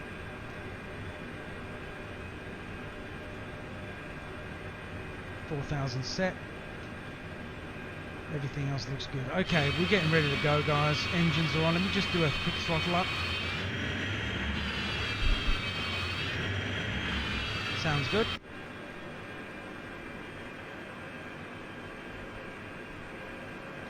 Yeah, man, this is I can send you the guy's contact details. I think he charges like $10 for the plane. He's the only guy you can actually get it through as well. So yeah, I can do that for you. It's worth having, dude. I'm telling you, it's an amazing plane. And look at the size of it compared to these other small little dinky toys, right? Okay, how am I going to turn around? I'm going to have to go back left.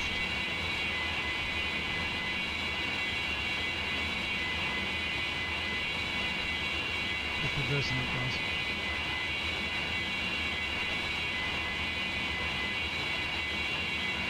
I'm all over it. Yeah, he sent me a couple of different ones. He's basically sent me a different version of a different type of Antonov as well, which is a smaller version. This is the beast. This is the heavy transporter. This is the biggest plane in the world.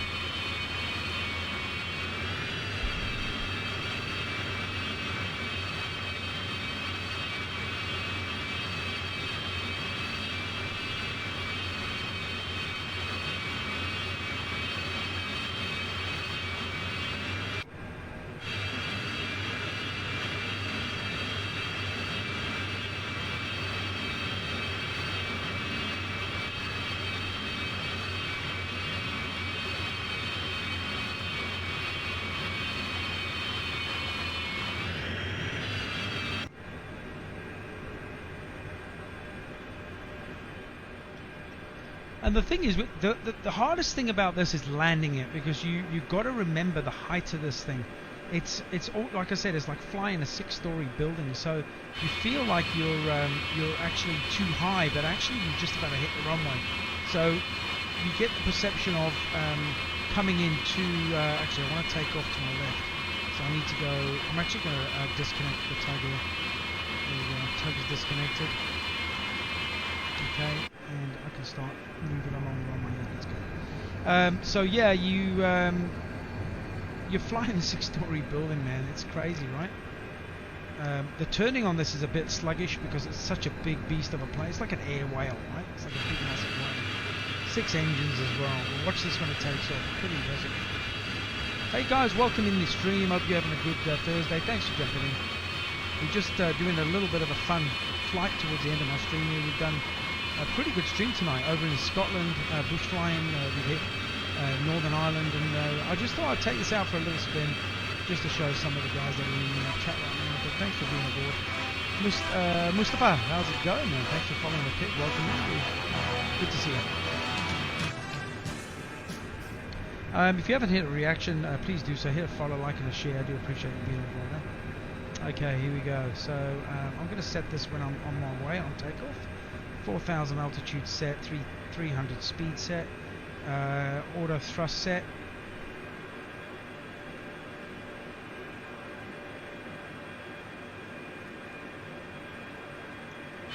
I'm going to need all the runway, so I'm going to go right to the end. For me, this is actually quite a... it's not too bad. It's still quite short runway. This takes it very slow to take off.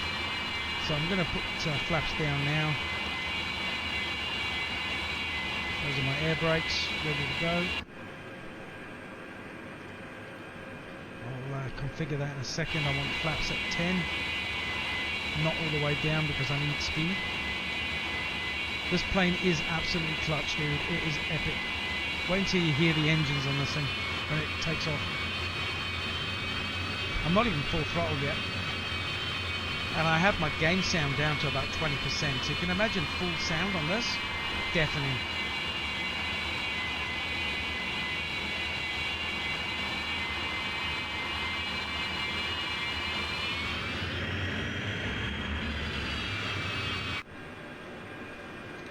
Alright, almost ready to take off, guys. Welcome to the Gold Coast, Australia. This is where I live, actually, chat. This is where I live. This is our local airport.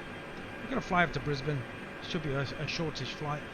And I've only flown this a few times, so I'm hoping I'm not going to stuff it up for you. It's a really hard plane to fly.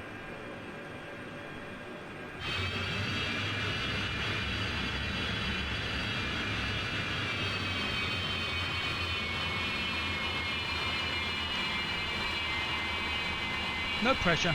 I'm not stressed. What's the worst thing what can happen, eh? A crash?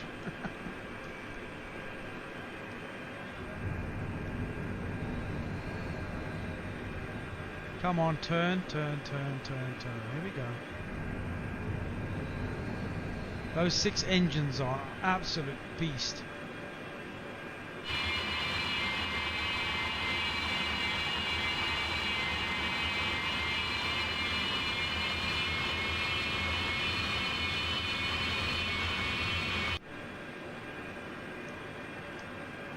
Okay, give me a second, guys. I want that on 10. Let's tune into ATC here in Gold Coast, Australia right now. 420, contact departures, good day. There's 420. Paul Heath, how's it going, my man? What's happening, bud? How you doing? Timothy, how's it going, man? Thanks for watching. Alright, we're ready, guys? World's biggest transporter about to take off.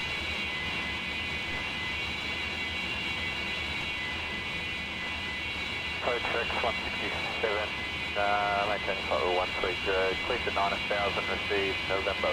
Sounds like 1,000 bagpipes, absolutely. X 167, descend via the start of 7,000, 34 right, expect to right circuit independent visual approach.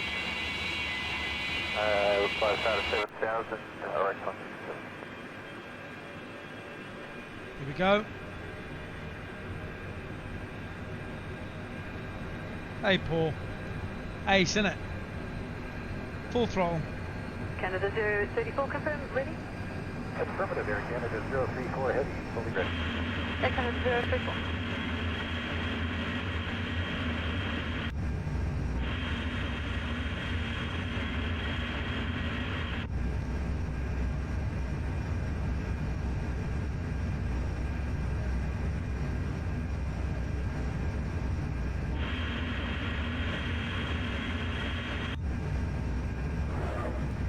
Qantas 23, contact departures today.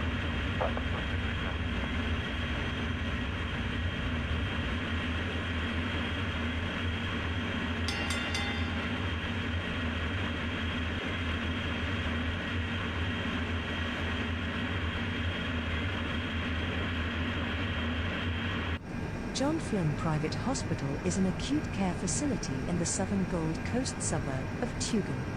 The 345 Bush Talk Radio is hospital kicking off. provides services to people of southern Gold. I'll just turn that off a minute, guys. We don't need that tuned in now. Dynasty 051 Chow, good morning. Continue approach, threshold wind Okay, 27 let's go, degrees, 7 let's go, knots. let's go. Okay, autopilot on. Engaged. LOC. Hold. FLCH. Let's do it. We're on.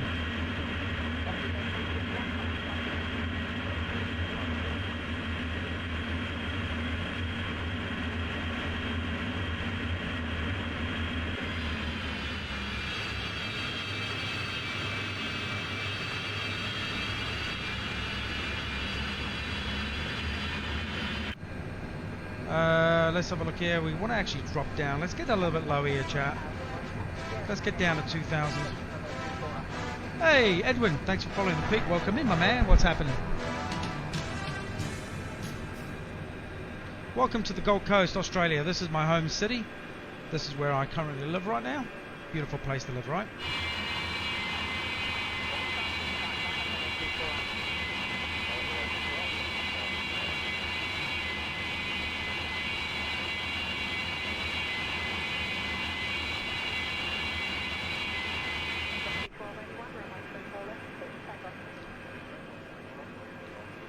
Alright.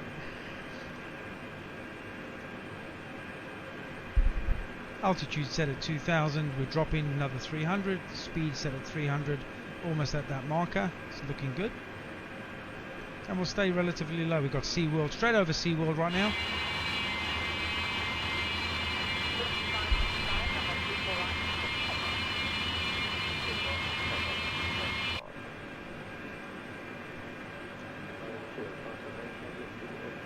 Some roller coasters down there, chat. That's SeaWorld, directly below us.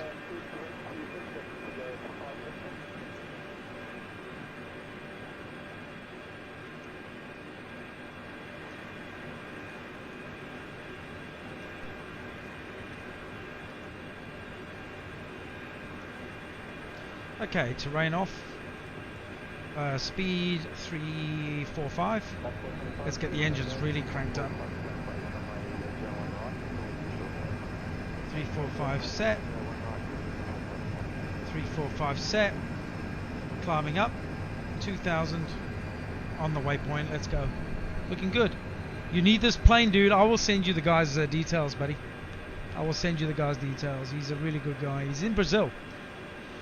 And yeah, he's doing it pretty tough at the moment. He's over there. His family's got COVID, and he's doing it pretty tough. But I engaged with him, and he sent me the files, and he's a really good guy. So yeah, feel free. I'll send you the link to his page, and then what you need to do is just send him a direct message, and just tee it up with him.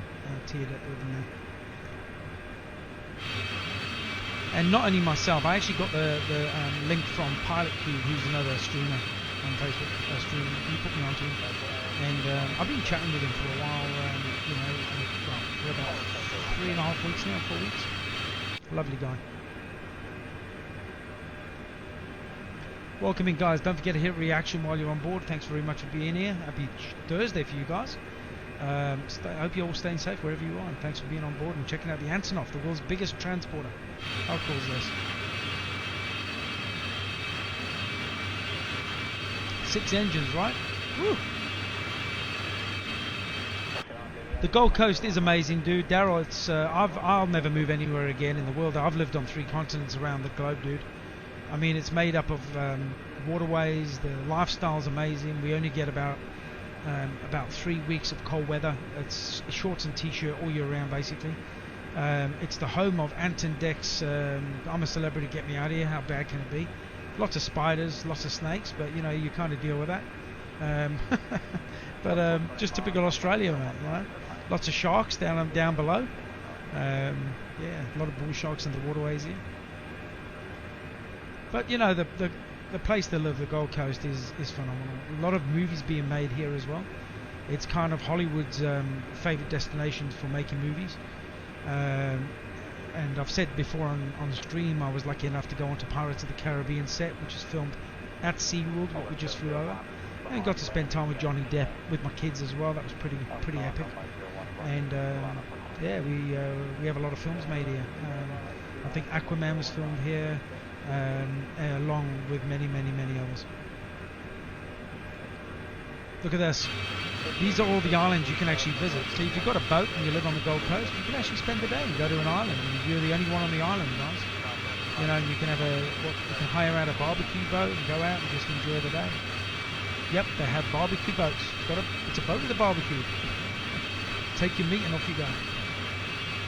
It's got all your own little private beaches and stuff. And you know, there's no one that lives on these little islands. Well, this one there is, but some of the others, there's not many there, especially up at that main island there is Stradbroke, and then that moves up to Fraser Island further north towards the Sunshine Coast.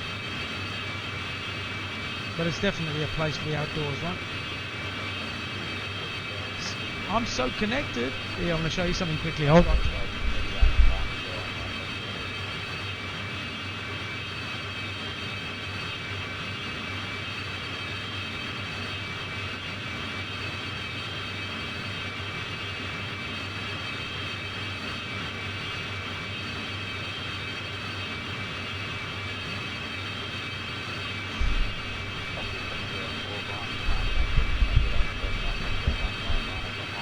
Here you go.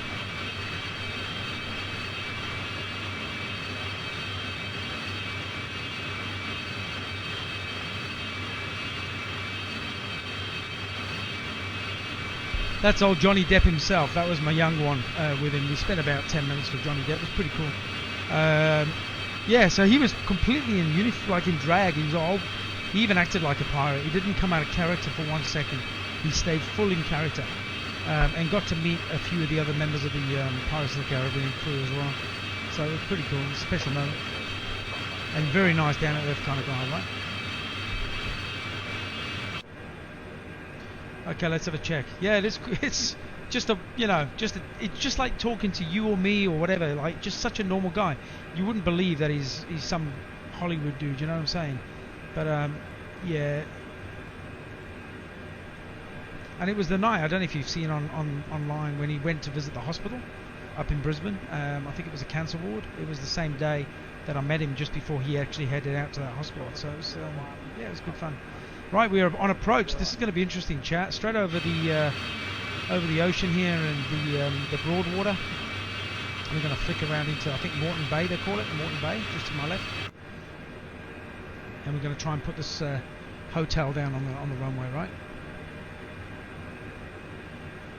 Had some rough press recently, really. Oh yeah, he has, yeah.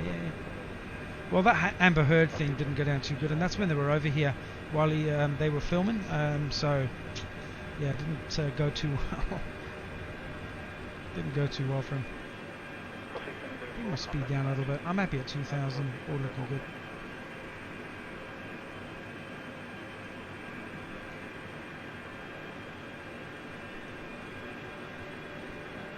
Okay, that's all looking good. Don't just mess around with that.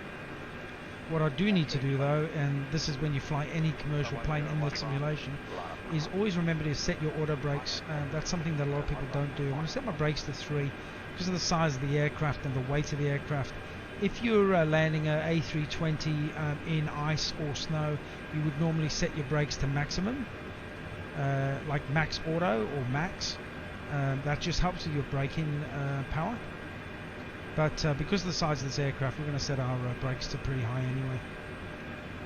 So this is coming up to Stradbroke Island. This is a whole island that you can actually visit. We've got South Stradbroke and North Stradbroke. It's a lot of sand dunes, very good for boating and fishing. The beaches are endless, as you can see in front of us. A lot of guys come over here with their 4x4s and just spend the day on the beach, riding up and down, doing crazy stuff and fishing and just enjoying the outdoors. A beautiful part of the world, guys. Absolutely stunning.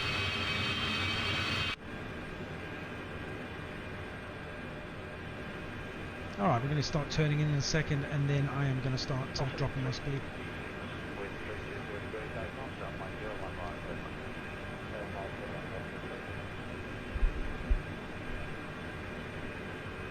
Starting to turn in.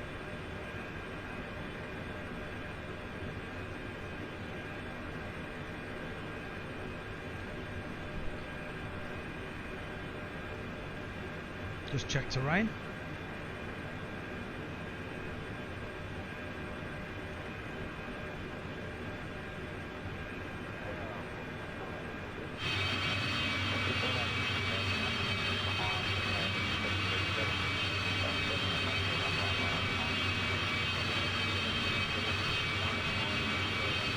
Yeah, definitely two sides to the story, my man.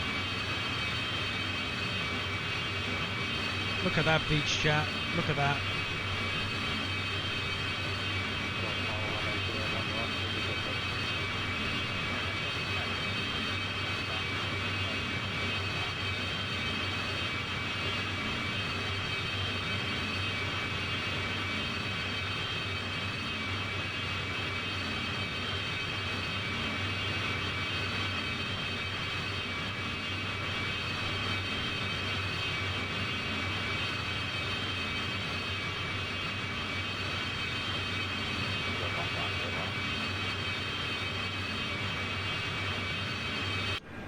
Oh yeah, maybe I could be wrong as well, Andy. I'm still learning the simulation myself, so if I'm wrong, yeah, tell me, hey, absolutely. Dude, I don't want to be doing it backwards, brother. Krisenka, thanks very much for following the pig. Welcome in, man. It's good to have you on board. Thanks very much for all your support today, guys. Really, it's good to be back. I've had 3 lost days on stream, so man, it kicked me, man, in the gut. So really, really stoked that I'm actually able to put some good content out tonight. Love my flights, been epic.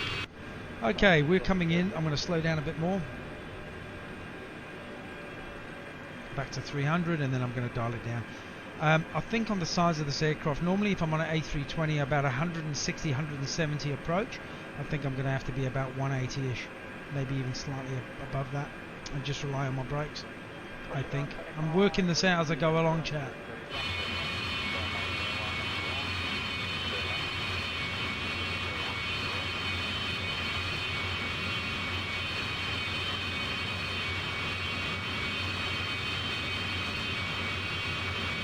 Brisbane.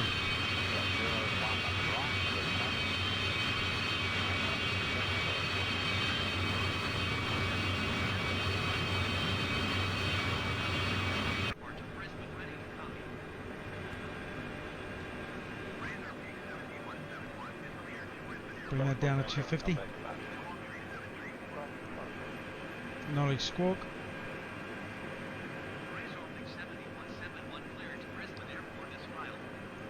Drop down to 16. Saw a photo by Mentor Pilot. Great info there. Okay, cool. Okay. See, even with reverse thrust, I've got to kind of like still work out how the old reverse thrust works as well. I don't usually use it. I know you're meant to, but don't tell anyone, right? You have to give me some pointers there, Andy.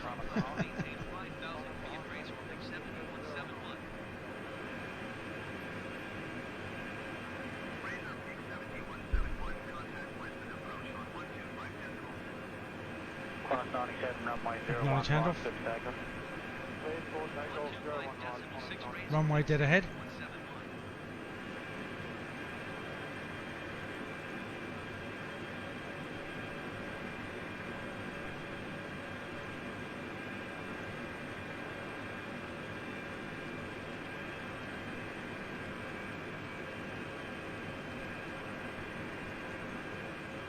Bus 6704, contact departure. Thanks.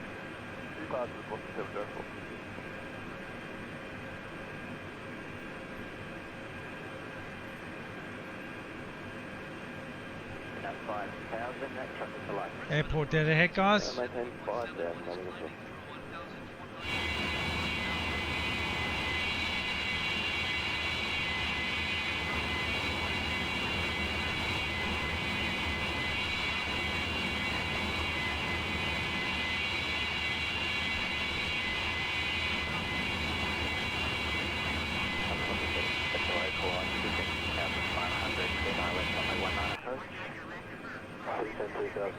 clear to ice runway 19 approach, gearing 349 Delta.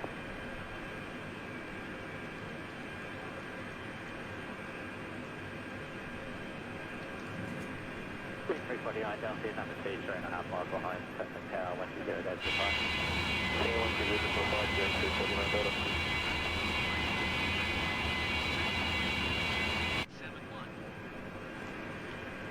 Right, we'll try not hash it up, chat. Let's make it a good landing, hopefully.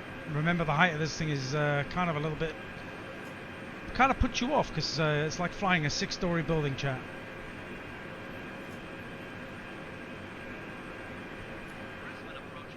Auto arm off. Autopilot off. I'm just going to land it. I'm not going to worry with that. Messing me around.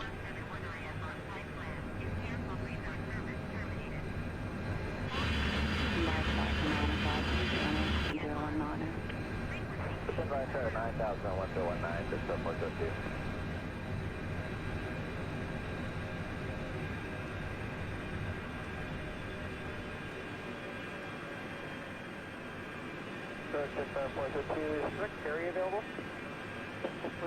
Taxi weather. Negative, it's flight tracking.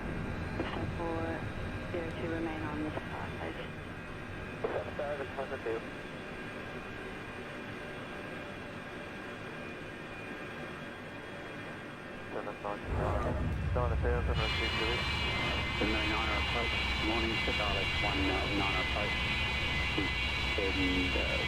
Marcos, what's happening, dude?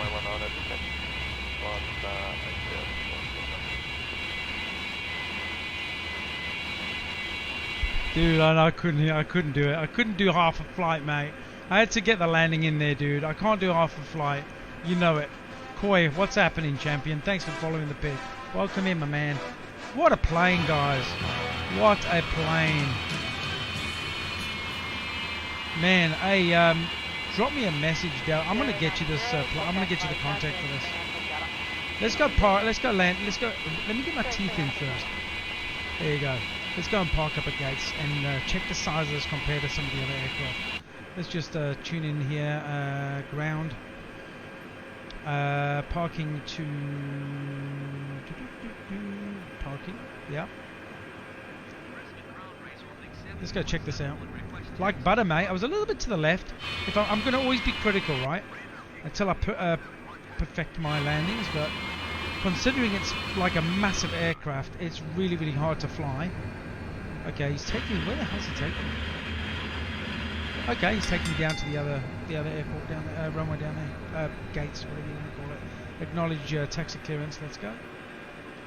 What a cool plane, right? Unreal. Dina, thanks very much for following the pig. Welcome in, man. Hope you're having a safe and happy day, man. Happy Thursday to you. Weekend's upon us. Happy days. Flaps up.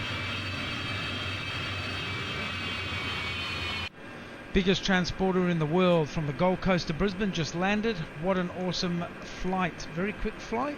Awesome little landing there. A little bit to the left, but the touchdown was pretty cool. I was happy with that.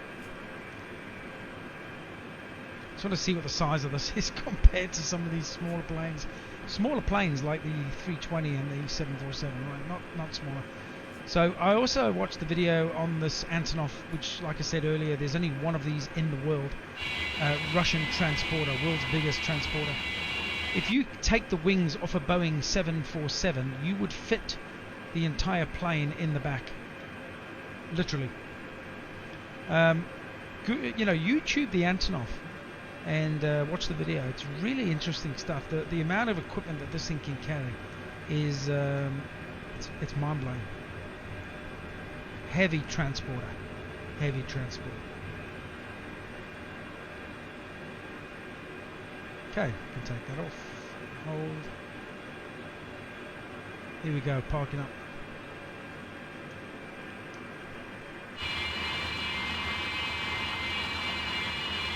I'm not going to park over there. I'm actually going to park over near one of the other planes because I want to see the size of the.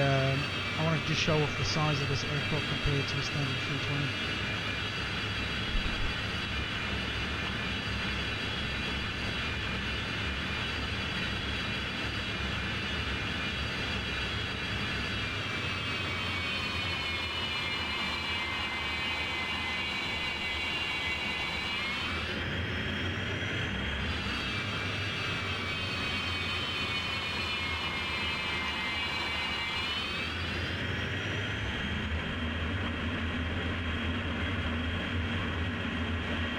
Thanks, Simon.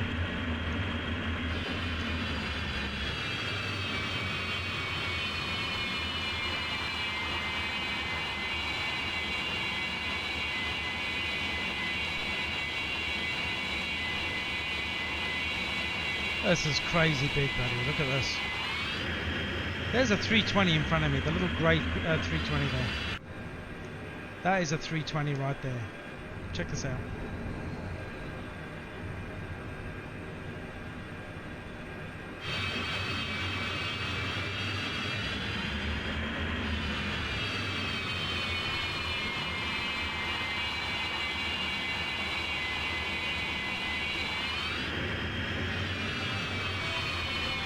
Hey Manlin, thanks very much for following the pig. Welcome in, man. Happy days.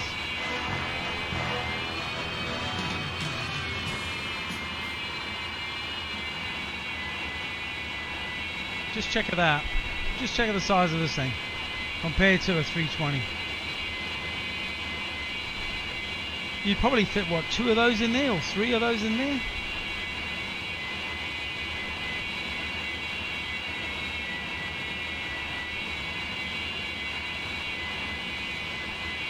That is absolutely crazy, guys. Crazy, crazy, crazy.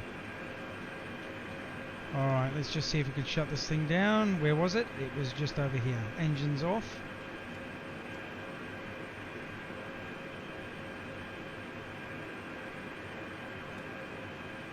This is Sparta!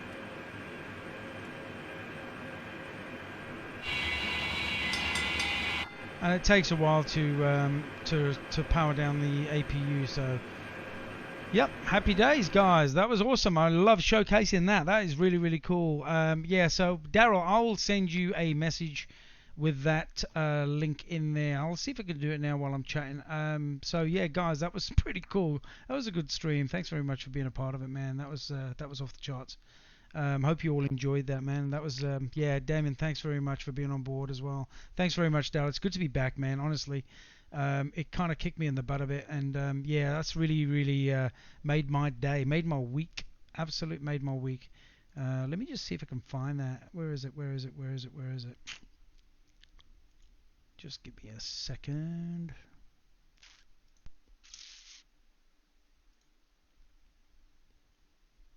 Right, I'm gonna have to find it, and then I'll definitely email it to you, bud.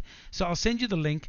Contact him, send him a message, and he won't respond straight away. Maybe a day, maybe 2 days, but he tries to get to you as soon as possible. He's going through a hard time with COVID in Brazil at the moment. So and just ask him straight off the bat. Just say, how do I obtain the plane? He'll tell you what to do. Don Lynch, thanks very much for the 200 stars on that. What a legend. Thank you very much. Good morning, Razor Pig and the Razor Pig family. Don, awesome stuff. Thank you so much. I'm just about off stream now. It's 20 to 11. I've got to get up at 5 a.m. for work Friday. But thanks for being on board. Please check the video out. It was an awesome stream today. Scotland. We did Scotland. We went on a 2 hour, almost a 2 hour flight in Scotland, checking out all the POIs, points of interest. Unreal. Edinburgh Castle, William Wallace Monument, up to the Loch Ness, checking all that out, and then we went over to Northern Ireland, and that was epic on its own as well. With you know, with Leon in stream and sorry, in chat, and yeah, it was just awesome. Bye, dude. Have a good day tomorrow. Thanks very much. It's Friday, mate. I always have a good day on a Friday. Everyone's happy on a Friday, mate. It's going to be awesome. So, just going to be busy, but awesome. But I'll be on tomorrow night. Maybe we'll start off our New Zealand tour from Invercargill. I want to do an Invercargill flight, getting a bit of the Southern Island done, and then working our way up to the Northern Island over the next few days. Daryl, thanks for coming in with the 65 stars, man, and all your appreciation. Thanks for the follows, all the new followers. Welcome in. Thanks very much for all your support, all the new likes, all the new shares, and definitely all the new stars. Not expected, but greatly appreciated. Guys, stay safe out there. Check you guys tomorrow. Have a good one, man. Stay safe. See you, guys.